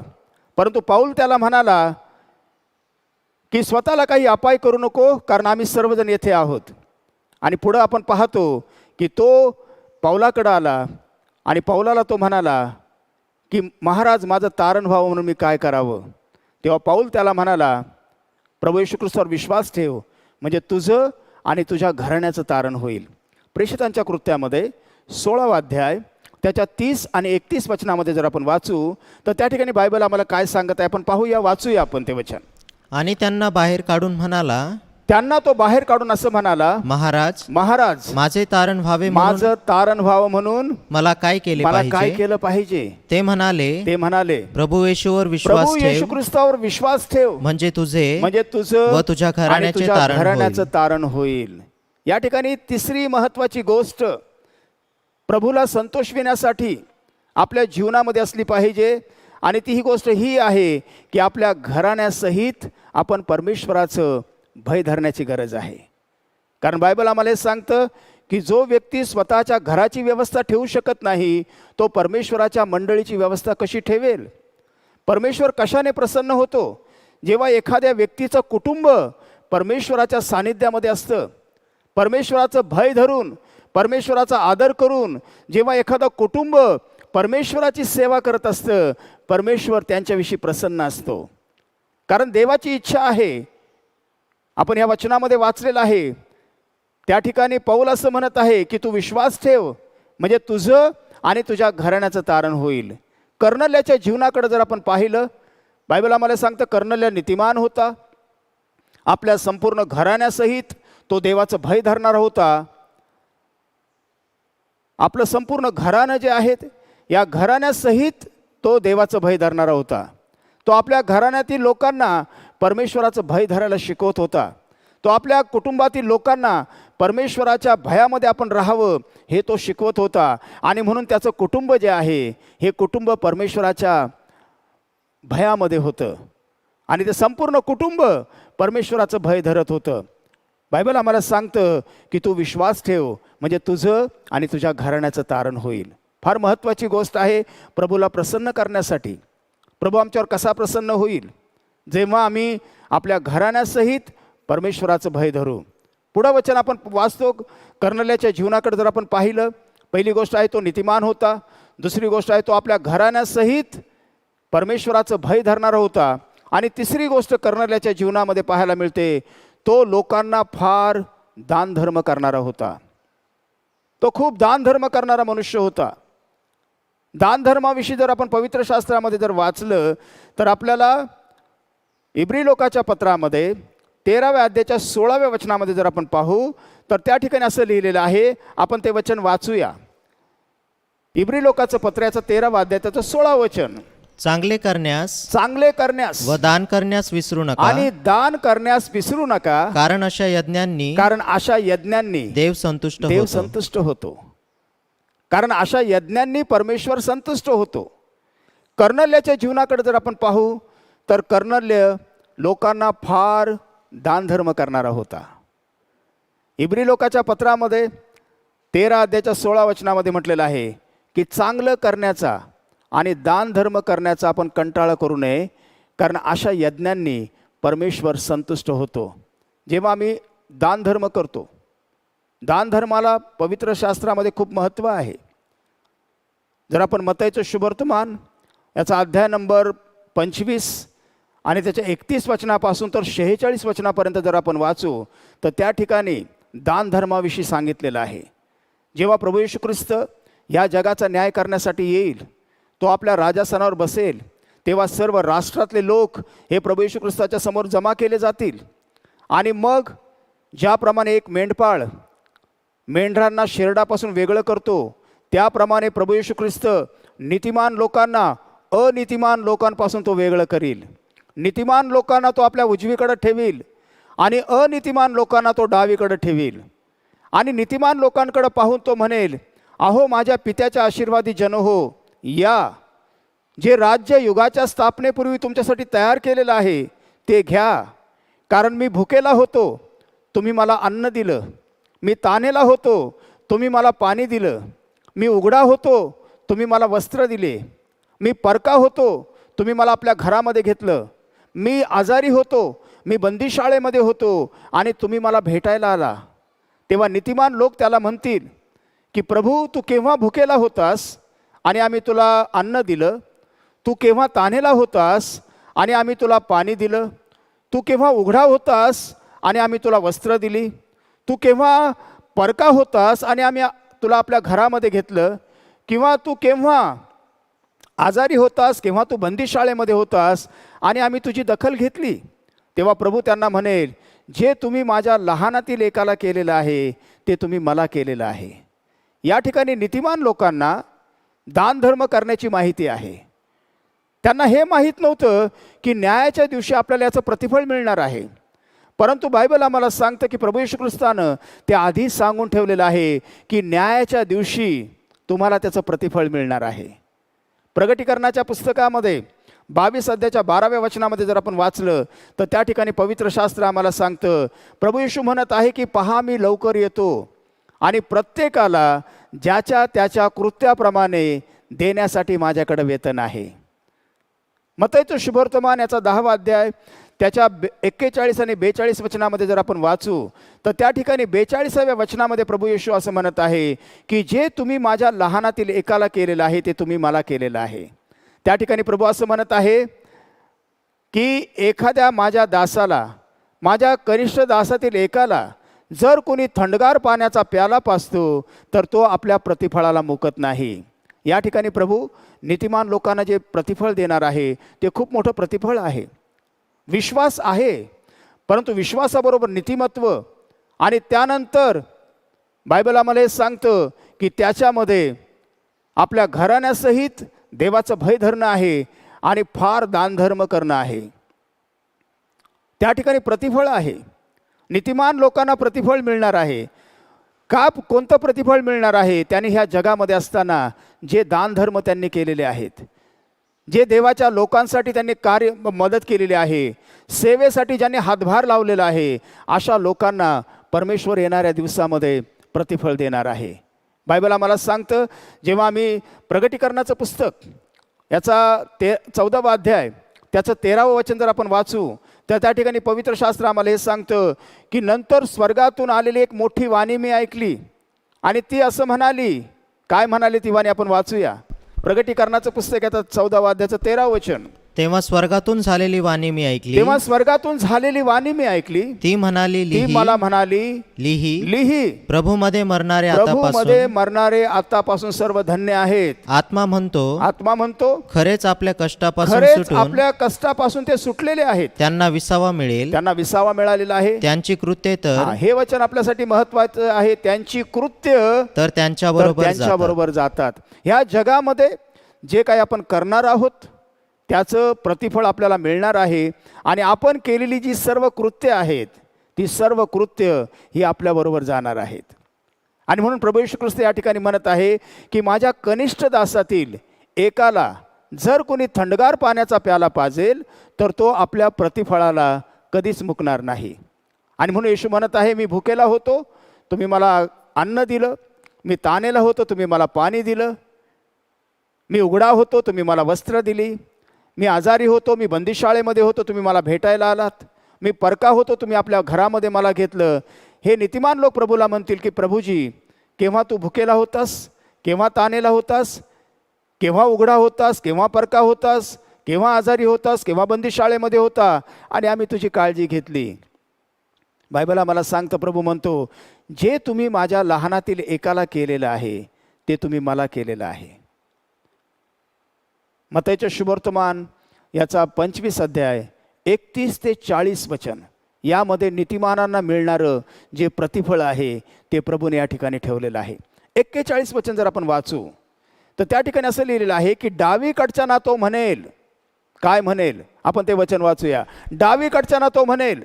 मग डावीकडच्यांसही तो म्हणेल, अहो शापग्रस्त अहो हो, शापग्रस्त हो, माझ्यापुढून निघा, माझ्या पुढून निघा. आणि सैतान व दूत आणि सैतान आणि त्याचे दूत यांच्यासाठी जो सार्वकालिक यांच्यासाठी जो अग्नी सर्वकालचा अग्नी तयार केलेला आहे त्यात जा. त्यामध्ये जा. डावीकडच्याना तो म्हणेल, अहो माझ्या पुढून निघून जा. आणि सैतान आणि त्याचे दूत यांच्यासाठी जो अग्नी तयार केलेला आहे त्यामध्ये जा. कशासाठी जा? पुढच्या वचनामध्ये म्हटलेलं आहे, कारण मी भुकेला होतो, तुम्ही मला अन्न दिलं नाही. मी तानेला होतो, तुम्ही मला पाणी दिलं नाही. मी उघडा होतो, तुम्ही मला वस्त्र दिले नाहीत. मी परका होतो, तुम्ही मला घरामध्ये घेतलं नाही. मी आजारी होतो, मी बंदिशाळेमध्ये होतो आणि तुम्ही माझ्याकडे आला नाहीत. हे लोक देखील नीतिमान लोकांप्रमाणे विचारतील. ते म्हणतील, प्रभू तू केव्हा भुकेला होतास? तू केव्हा तानेला होतास? केव्हा तू उघडा होतास? केव्हा तू परका होतास? केव्हा तू आजारी होतास? केव्हा तू बंदिशाळेमध्ये होतास? आणि आम्ही तुझी दखल घेतली नाही, आम्ही तुझी काळजी घेतली नाही. तेव्हा तो त्यांना म्हणेल, जे तुम्ही माझ्या लहानातील एकाला केलेलं नाही ते तुम्ही मला केलेलं नाही.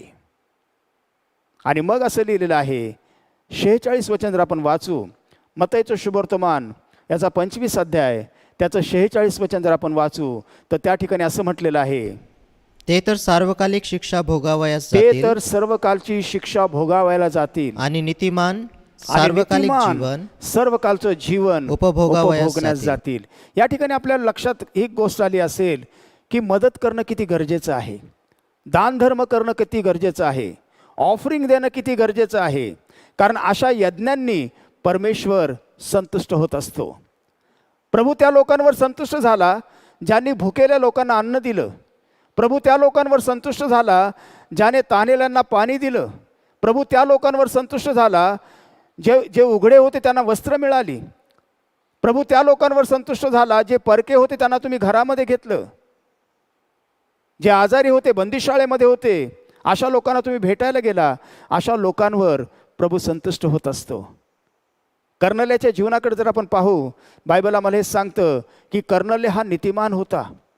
आपल्या संपूर्ण घराण्यासहित तो देवाचं भय धरणारा होता. तो लोकांना फार दानधर्म करणारा होता. प्रभू त्यावर संतुष्ट होता, कारण दानधर्म केल्याने परमेश्वर संतुष्ट होतो. ऑफरिंग दिल्याने परमेश्वर संतुष्ट होतो. पवित्र शास्त्रामध्ये आपण जर पाहिलं तर उत्पत्तीच्या पुस्तकामध्ये 14वा अध्याय आणि त्याच्या 17 वचनापासून जर पुढं आपण पाहू तर बायबल आम्हाला हे सांगतं की अब्राहम जो आहे, अब्राहमाने आपला पुतण्या लोट याला जेव्हा सोडून आणलं तेव्हा त्याला 2 राजे भेटले. त्यातला पहिला राजा जो आहे, ज्याला सदोमचा राजा म्हटलेला आहे, आणि हा सदोमचा राजा अब्राहमाला भेटण्यासाठी शावेखिंडीमध्ये आला. आणि त्यानंतर त्याला आणखीन एक दुसरा राजा भेटला, त्याला शालोमचा राजा म्हटलेला आहे, आणि त्या राजाचं नाव मल्कीसदेक आहे. जर आपण ते वचनं वाचली तर आपल्याला समजेल. उत्पत्तीचं पुस्तक याचा 14वा अध्याय आणि त्याचे 17 वचनापासून पुढे. कदारला गोमर इथून सुरुवात आहे. कदारला गोमर आणि त्याच्याबरोबरचे राजे यास मारून तो माघारी येत असताना त्याला भेटावयास सदोमाचा राजा शावेखिंड म्हणजे राजखिंड येतपर्यंत समोर आला. आणि शालेमाचा राजा मल्कीसदेक भाकर व द्राक्षरस घेऊन त्यास सामोर आला. हा परात्पर देवाचा याजक असून त्याने त्याला येण्याप्रमाणे आशीर्वाद दिला. आकाशाचा व पृथ्वीचा स्वामी जो परात्पर देव तो अब्रामाला आशीर्वाद देवो. ज्या परात्पर देवाने तुझे शत्रू तुझ्या स्वाधीन केले ते धन्य. तेव्हा अब्रामाने त्याला अवघ्याचा 10वा भाग दिला. मग सदोमाचा राजा अब्राहमाने अवघ्याचा 10वा भाग त्याला दिला. अब्राहमाने मल्कीसदेकला त्याच्यातलं जे उत्तम आहे, त्याच्याकडे जे उत्तम आहे त्या उत्तमातला 10वा भाग दिला. इब्री लोकाच्या पत्रामध्ये 7व्या अध्यायामध्ये आणि 7व्या अध्यायाच्या पहिल्या काही वचनांमध्ये जर आपण वाचू तर त्या ठिकाणी मल्कीसदेकबद्दल आपल्याला पाहायला मिळतं. आणि मल्कीसदेक जो उत्पत्तीच्या पुस्तकामध्ये 14व्या अध्यायाच्या 17 वचनापासून पुढे अब्राहमाला भेटला, तेव्हा अब्राहमाला मल्कीसदेकाने भाकर आणि द्राक्षरस दिला आणि अब्राहमाने आपल्या अवघ्याचा 10वा भाग त्याला दिलेला आहे. परंतु त्या 10व्या भागाचं जे स्पष्टीकरण आहे, त्या 10व्या भागाचं स्पष्टीकरण इब्री लोकाच्या पत्रामध्ये 7व्या अध्यायाच्या पहिल्या काही वचनांमध्ये आपण वाचूया. 7व्या अध्यायाचं पहिलं वचन, दुसरं वचन, 3ऱ्या वचनापर्यंत आपण वाचूया. हा मल्कीसदेक शालेमाचा राजा व परात्पर देवाचा याजक आणि परात्पर देवाचा याजक होता. अब्राहाम जेव्हा राजास ठार मारून परत आला तेव्हा याने सामोरे जाऊन या मल्कीसदेकाने सामोरं जाऊन आशीर्वाद दिला, त्याला आशीर्वाद दिला व अब्राहमाने त्याला सर्व लुटीचा दशमांश दिला. आणि अब्राहमाने त्याला सर्व लुटीचा दशमांश दिला. पुढचं वचन, तो आपल्या नावाच्या अर्थाप्रमाणे एकतर नीतिमत्वाचा राजा आणि दुसरे शालेमाचा राजा म्हणजे शांतीचा राजा. त्याची माता पितरे, वंशावळ, जन्मदिवस अथवा त्याच्या आयुष्याचा शेवट नाही, तरी त्याला देवाच्या पुत्रासारखे करण्यात आल्यामुळे तो नित्य याजक राहतो. ओके. तर आता कुलाधिपती अब्राहाम याने ज्याला लुटीतील उत्तम वस्तूंचा दशमांश दिला. या ठिकाणी हे वचन आपल्यासाठी महत्वाचं आहे. त्याने अवघ्याचा दशमांश दिला. तो केवढा मोठा असावा. त्याने आपल्याकडे असलेल्या ज्या उत्तम गोष्टी आहेत त्या उत्तम गोष्टीचा त्याने त्याला दशमांश दिलेला आहे. या ठिकाणी परमेश्वर कशाने प्रसन्न होतो. परमेश्वर ज्यावेळी इब्री लोकाच्या पत्रामध्ये 13व्या अध्यायाच्या 16 वचनामध्ये लिहिल्याप्रमाणे चांगलं करणं आणि दानधर्म करणं याने परमेश्वर संतुष्ट होत असतो. या ठिकाणी अब्राहम जो विश्वास ठेवणाराचा पिता आहे, त्याने मल्कीसदेकला आपल्या अवघ्याचा 10वा भाग दिला. त्याच्यामध्ये ज्या काही उत्तम गोष्टी होत्या त्या उत्तमातल्या गोष्टींचा 10वा भाग हा परमेश्वराला दिलेला आहे. त्याने मल्कीसदेकला दिलेला आहे. हा मल्कीसदेक जो आहे, या मल्कीसदेकबद्दल बायबल आम्हाला सांगतं की तो शालेमचा राजा होता. तो परात्पर देवाचा याजक होता. शालेम याचा अर्थ शांती. तो शांतीचा राजा होता. पवित्र शास्त्र बायबल आम्हाला सांगतं की आपला प्रभू येशू ख्रिस्त जो आहे हा शांतीचा राजा आहे. यशायाच्या पुस्तकामध्ये 9 अध्यायाच्या 6 आणि 7 वचनामध्ये बायबल आम्हाला सांगतं, आम्हासाठी बाळ जन्मलं आहे, आम्हाला पुत्र दिला आहे, त्याच्या खांद्यावर सत्ता राहील, त्याला अद्भुत मंत्री, समर्थ देव, सनातन पिता आणि शांतीचा अधिपती म्हणतील. प्रभू येशू ख्रिस्त हा शांतीचा अधिपती आहे. तो शालेमचा राजा आहे. आणि हा मल्कीसदेक जेव्हा अब्राहमाला भेटला, त्याने अब्राहमाला भाकर आणि द्राक्षरस दिला.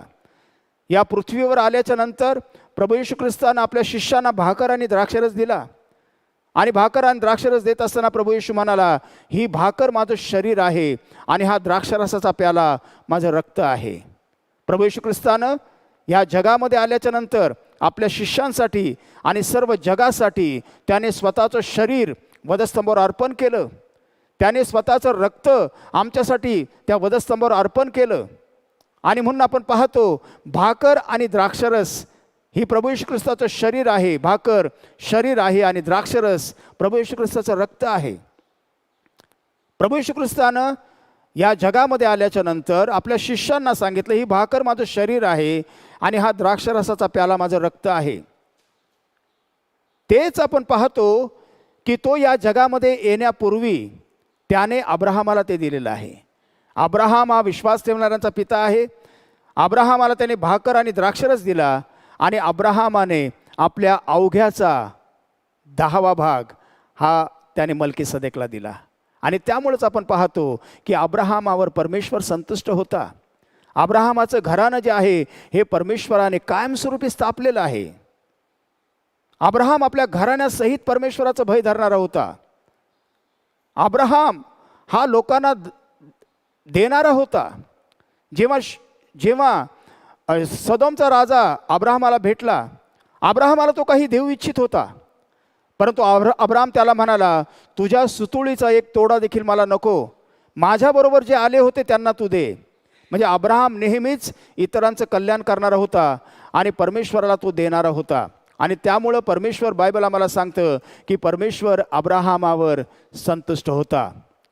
उत्पत्तीच्या पुस्तकामध्ये 17व्या अध्यायामध्ये लिहिलेलं आहे की अब्राहमाने परमेश्वरावर विश्वास ठेवला आणि अब्राहमाचा विश्वास हा परमेश्वराने नीतिमत्व असा गणला. अब्राहम आपल्या सगळ्या घराण्यासहित परमेश्वराचं भय धरणारा होता. आणि म्हणून आपण पाहतो तिसरी महत्त्वाची गोष्ट जी कर्नल्याने केलेली आहे. कर्नल्या नीतिमान होता, आपल्या घराण्यासहित देवाचं भय धरणारा होता आणि तो फार दानधर्म करणारा होता. चौथी गोष्ट कर्नल्याबद्दल सांगितलेली आहे की कर्नल्या देवाची नित्य प्रार्थना करणारा होता. जे लोक परमेश्वराची नित्य प्रार्थना करतात त्या लोकांवर परमेश्वर प्रसन्न असतो. कर्नल्यावर प्रभू का संतुष्ट झाला? कर्नल्याकडं परमेश्वराने आपल्या दूताला का पाठवलं? कारण कर्नल्य नीतिमान होता, आपल्या घराण्यासहित देवाचं भय धरणारा होता, देवाची लोकांना फार तो दानधर्म करणारा होता आणि देवाची तो नित्य प्रार्थना करणारा होता. ह्या 4 गोष्टी कर्नल्यामध्ये होत्या आणि त्यामुळं परमेश्वराची नजर कर्नल्याकडे गेली. कर्नल्याकडे देवानं पाहिलं. कारण आपण पाहिलेलं आहे की दुसरे इतिहास 16 अध्यायाच्या 9 वचनामध्ये परमेश्वराचे नेत्र सर्व पृथ्वीवर आहेत, ते सर्व पाहत असतात. नीतिसूत्र 15:3 बायबल आम्हाला सांगतं की देवाचे डोळे सगळीकडे आहेत, ते सर्व बरं आणि वाईट पाहत असतात.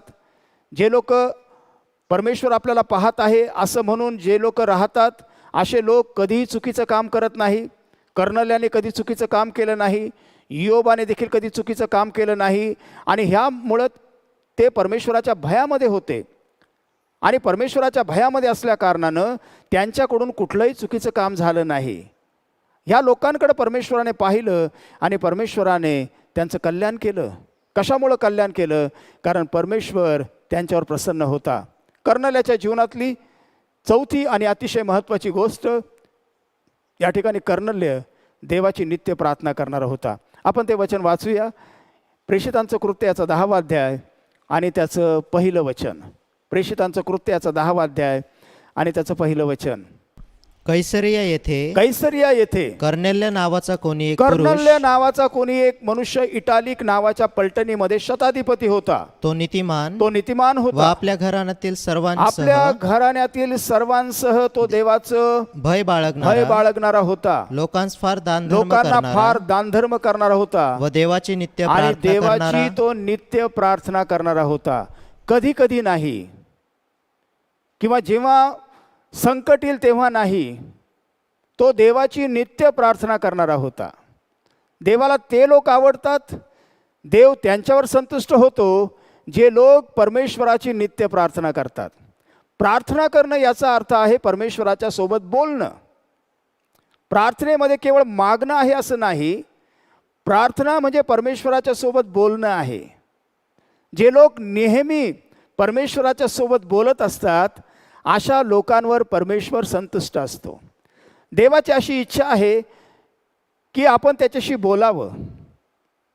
जसं परमेश्वर आपल्याला हे सांगत आहे की मी तुमचा पिता आहे आणि पित्याची अशी नेहमी इच्छा असते की त्याच्या लेकरांनी त्याच्यासोबत नेहमी बोलत राहावं.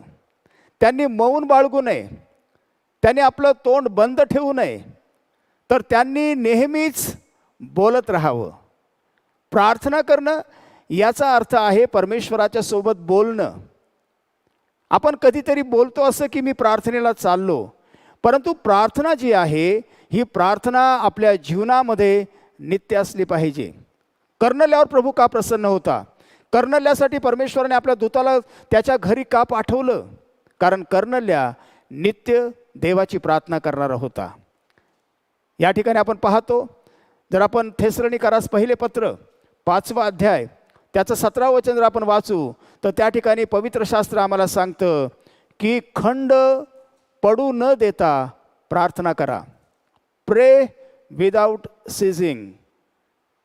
अखंड प्रार्थना करा. कायम परमेश्वराच्या सोबत बोलत राहा. परमेश्वराच्या सोबत बोलण्यासाठी एखादी विशिष्ट वेळ आहे असं नाही, परमेश्वराच्या सोबत आपण कधीही बोलू शकतो. नित्य आपण देवाच्या सोबत संगती करू शकतो. जसं उत्पत्तीच्या पुस्तकामध्ये 6व्या अध्यायाच्या 9व्या वचनामध्ये लिहिलं आहे की नोहा आपल्या वंशावळीमध्ये किंवा आपल्या लोकांमध्ये नीतिमान होता. त्याच्याविषयी असं म्हटलेलं आहे की नोहा हा देवाबरोबर चालत होता. जसा देव चालत होता, नोहा परमेश्वराच्या बरोबर चालत होता. हनोकाविषयी देखील असं म्हटलेलं आहे की हनोक 65 वर्षाचा झाल्यावर त्याला मतुशलह झाला आणि मतुशलह झाल्याच्या नंतर हनोक 300 वर्षपर्यंत देवाबरोबर चालला. देवाबरोबर चालणं म्हणजे नेमकं काय आहे? देवाबरोबर चालणं म्हणजे त्याच्याशी नेहमी बोलत राहणं आहे. जसं आपण पाहतो की अब्राहम आणि इसाक त्या डोंगराकडे जात होते, ते एकमेकाशी बोलत होते.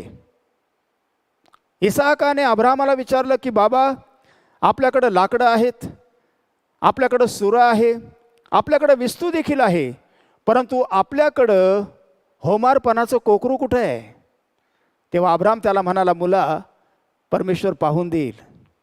आणि असं करत ते दोघं चालले, ते दोघं संगती चालले. आमोसच्या पुस्तकामध्ये 3ऱ्या अध्यायाच्या 3ऱ्या वचनामध्ये बायबल आम्हाला सांगतं की पूर्वसंकेत झाल्याशिवाय दोघे बरोबर कसं चालतील? दोघांना जर एकत्र चालायचं असेल तर त्यांचा पूर्वसंकेत होणं गरजेचं आहे.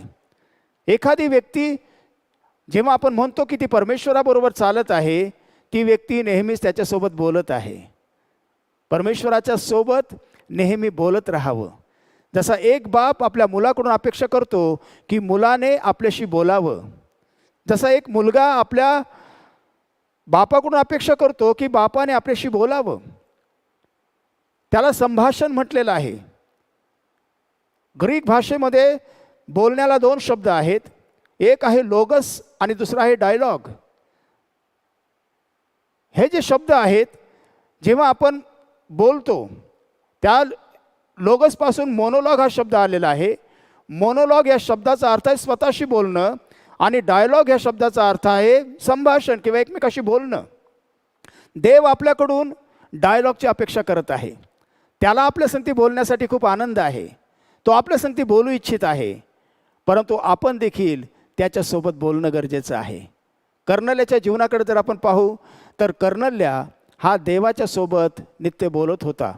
तो देवाची नित्य प्रार्थना करत होता आणि त्यामुळं परमेश्वर त्याच्यावर प्रसन्न होता. आपला विषय आहे की आपण परमेश्वराला कसं संतुष्ट करू शकू. जसं मिखाच्या पुस्तकामध्ये मिखा असं म्हणत आहे की मी काय घेऊन परमेश्वरासमोर जाऊ? परात्पर देवाला नमस्कार कसा घालू? होम बली 1 वर्षाची वासरं घेऊन मी त्याच्या पुढं जाऊ का? माझ्या जीवाने केलेल्या पातकाबद्दल मी आपलं पोटचं फळ त्याला देऊ का? हे मनुष्या, परमेश्वर त्या ठिकाणी म्हणत आहे, हे मनुष्या, बरं काय ते त्याने तुला दाखवलेलं आहे. नीतीने वागणं, आवडीने दया करणं आणि देवाच्या समागमामध्ये नम्र भावाने चालणं, या वाचून परमेश्वर तुझ्याकडे काय मागतो? ह्या ज्या गोष्टी आहेत, ह्या परमेश्वराला प्रसन्न करणाऱ्या गोष्टी आहेत. आणि म्हणून एफिसकराच्या पत्रामध्ये 5व्या अध्यायाच्या 10व्या वचनामध्ये बायबल आम्हाला सांगतं की प्रभूला काय संतोषकारक आहे ते पारखून घ्या. देवाला काय आवडतं, आपल्याला काय आवडतं, त्याच्यापेक्षा आपण प्रभूला काय आवडतं याच्याकडे आपलं लक्ष देण्याची गरज आहे. जर प्रभूला काय आवडतं हे जर आपण पारखून घेतलं, प्रभू आपल्यावर कशाने प्रसन्न होईल, परमेश्वर आमच्यावर कशाने संतोष त्याचा होईल, हे जर आपण पारखून घेतलं आणि त्या गोष्टी जर आपण करत राहिलं तर निश्चितपणे देवाचा आशीर्वाद आपल्याकडे असेल. कर्नल्याच्या बद्दल आपण पाहिलेलं आहे. तो नीतिमान होता, तो आपल्या घराण्यासहित देवाचं भय धरणारा होता, तो फार दानधर्म करणारा होता आणि देवाची तो नित्य प्रार्थना करणारा होता. आणि म्हणून त्याचं तारण करणं परमेश्वराला बरं वाटलं. त्यासाठी आपण पाहतो की देवदूताला परमेश्वराने त्याच्या घरी पाठवलं आणि परमेश्वर कर्नल्यावर प्रसन्न झाला. ज्या ज्या लोकांवर परमेश्वर प्रसन्न होतो त्या त्या लोकांकडं परमेश्वर आपल्या दूताला पाठवतो. मरियेवर प्रभू देवा प्रसन्न झाला. बायबल आम्हाला सांगतं, जर आपण लुकाचं शुभवर्तमान याचा 1ला अध्याय आणि त्याच्या 26 वचनापासून तर त्याच्या 37 वचनापर्यंत जर आपण वाचू तर त्या ठिकाणी पवित्र शास्त्र आम्हाला पाहायला मिळतं की गालिलातील नासरेत नावाच्या गावामध्ये एका कुमारीकडे देवाने आपल्या गब्रियल दूताला पाठवलं. आणि जेव्हा तो गब्रियल दूत त्या कुमारिकेकडे आला, मरियेकडे आला, तेव्हा तो तिला असं म्हणाला, हे कृपा पावलेल्या स्त्रिये, कल्याण असो. तिच्यावर परमेश्वराची कृपा झाली, परमेश्वर तिच्यावर प्रसन्न झाला. आणि म्हणून या ठिकाणी देवदूताने तिला निरोप दिला. जसा देवदूत कर्नेल्याच्या घरी आला तसा देवदूत कुमारी मरियेच्या घरी आला. आपण ते वचन वाचूया. लूकाचं शुभवर्तमान 1 अध्यायाच्या 26 वचनापासून पुढे. नंतर 6व्या महिन्यामध्ये देवाने गालिलातील गालिलातील नासरेत नावाच्या गावामध्ये एका कुमारीकडे गब्रियल देवदूताला पाठवलं. ती दाविदाच्या घराण्यातील योसेफ नावाच्या पुरुषाला वाग्दत्त होती आणि त्या कुमारीचे नाव मरिया होतं. देवदूत तिच्याकडे आत येऊन तिच्याकडे आल्यावर तिला म्हणाला, हे कृपा पावलेल्या स्त्रिये, कल्याण असो, प्रभू तुझ्या बरोबर आहे. या ठिकाणी आपल्याला पाहायला मिळतं की प्रभू कुमारी मरियेवर प्रसन्न झाला, कारण ती नियमशास्त्राच्या दृष्टीने नीतिमान होती, ती प्रभूचं भय धरणारी होती, ती प्रभूवर विश्वास ठेवणारी होती. तिचं जीवन जे आहे हे पवित्र होतं. आणि म्हणून देवानं तिच्यावर प्रसन्न होऊन आपल्या दूताला तिच्याकडे पाठवलं. आणि तो देवदूत येऊन तिला म्हणाला, हे कृपा पावलेल्या स्त्रिये, कल्याण असो, प्रभू तुझ्याबरोबर आहे. जरी तिला ते कळालं नाही तरी प्रभूने तिच्यावर खूप मोठी कृपा केली, कारण प्रभू तिच्यावर प्रसन्न होता. आणि तिच्यावर प्रसन्न झाल्या कारणानं आज या जगाला प्रभू येशू ख्रिस्त हा तारणारा मिळालेला आहे. आणि म्हणून जर कधी प्रभू आपल्यावर प्रसन्न असेल, निश्चितपणे प्रभू आपल्याद्वारे त्याचं मोठं काम करणार आहे. आणि म्हणून देवाला काय संतोषकारक आहे त्याची पारख करून घेणं आपल्यासाठी खूप महत्त्वाचं आहे. मिखाच्या पुस्तकामध्ये बायबल आम्हाला हे सांगतं की मी काय घेऊन परमेश्वरासमोर जाऊ, परात्पर देवाला नमस्कार कसा घालू, होम बली, 1 वर्षाची वासरं ही घेऊन मी येऊ का, माझ्या जीवाने केलेल्या पातकाबद्दल मी आपलं पोटचं फळ देऊ का. परमेश्वर म्हणत आहे, हे मनुष्या, बरं काय त्याने तुला दाखवलेलं आहे, नीतीने वागणं, आवडीने दया करणं आणि देवाच्या समागमे नम्र भावाने चालणं. या वाचून परमेश्वर तुझ्याकडे काय मागतो. देवाला प्रसन्न करण्यासाठी इफिस्कराच्या पत्रामध्ये 5 अध्यायाच्या 10व्या वचनामध्ये लिहिलं आहे की प्रभूला काय संतोषकारक आहे ते नेहमी पारखून घ्या. जर आपण पारखून घेतलं, परमेश्वर आपल्यावर प्रसन्न होईल. आणि बायबल आम्हाला सांगतं की जर परमेश्वर आमच्यावर प्रसन्न होईल, निश्चितपणे तो आम्हाला आशीर्वाद देऊन जाईल. या वचनांच्याद्वारे देवबाप आपणा सर्वांना आशीर्वादित करो. या आपण आपले डोळे बंद करूया आणि आपण प्रार्थना करूया. सर्वशक्तिमान जिवंत पवित्र परमेश्वरा, आकाश आणि पृथ्वीच्या निर्माणकर्त्या स्वर्गीय पित्या, प्रभू येशूच्या पवित्र नावामध्ये आम्ही तुझ्या राजासनासमोर येतो. आज देवबापा, तुझ्या पवित्र वचनातून तू आम्हाला बोध केलेला आहेस, तू आम्हाला मार्गदर्शन केलेलं आहेस की आम्ही तुला कसं प्रसन्न करावं, तुला आनंद वाटेल असं आम्ही काय करावं हे प्रभू तू आज आम्हाला दाखवून दिलेलं आहेस. याबद्दल आम्ही तुझे मनापासून आभार मानतो. प्रिय प्रभू, आम्ही येशूच्या नावामध्ये तुला प्रार्थना करतो, आमच्या जीवनामधून आम्ही तुझ्यावर विश्वास ठेवावा, आम्ही नीतिमत्वाचं जीवन जगावं, आम्ही आपल्या घराण्यासहित तुझं भय धरावं. आणि प्रभू, आम्ही नित्य दानधर्म करावा, नित्य तुझी प्रार्थना करावी. आणि ज्याप्रमाणे कर्नेल्याने आपलं जीवन ठेवलेलं होतं, अशा प्रकारचं जीवन प्रभू आम्ही ठेवावं, अशा प्रकारचं जीवन आम्ही जगावं. यासाठी प्रभू तू आमचं सहाय्य, मदत आणि मार्गदर्शन कर. आज तुला प्रसन्न करण्यासाठी आमची तू विशेष प्रकारे सहाय्यता कर आणि तुझी कृपा तू आम्हाला पुरव, अशी आम्ही तुला नम्रतेची नागराची प्रार्थना करतो. सर्व मान, सर्व महिमा, सर्व गौरव तुला देतो. तुझं वचन ऐकलेल्या प्रत्येक भावाला, प्रत्येक बहिणीला प्रभू येशूच्या नावामध्ये तू स्पर्श कर आणि त्यांना प्रभू आजच्या वचनाच्याद्वारे आशीर्वादित कर आणि सदैव तुला प्रसन्न करत राहण्यास त्यांची तू सहाय्यता, मदत आणि मार्गदर्शन कर. पिते, आमची प्रार्थना तू ऐकली, तुला धन्यवाद देतो आणि स्तुती करतो. ही प्रार्थना विनंती प्रभू येशूच्या पवित्र नावात मागितल्या म्हणून तो ऐक. आमेन, आमेन, आमेन.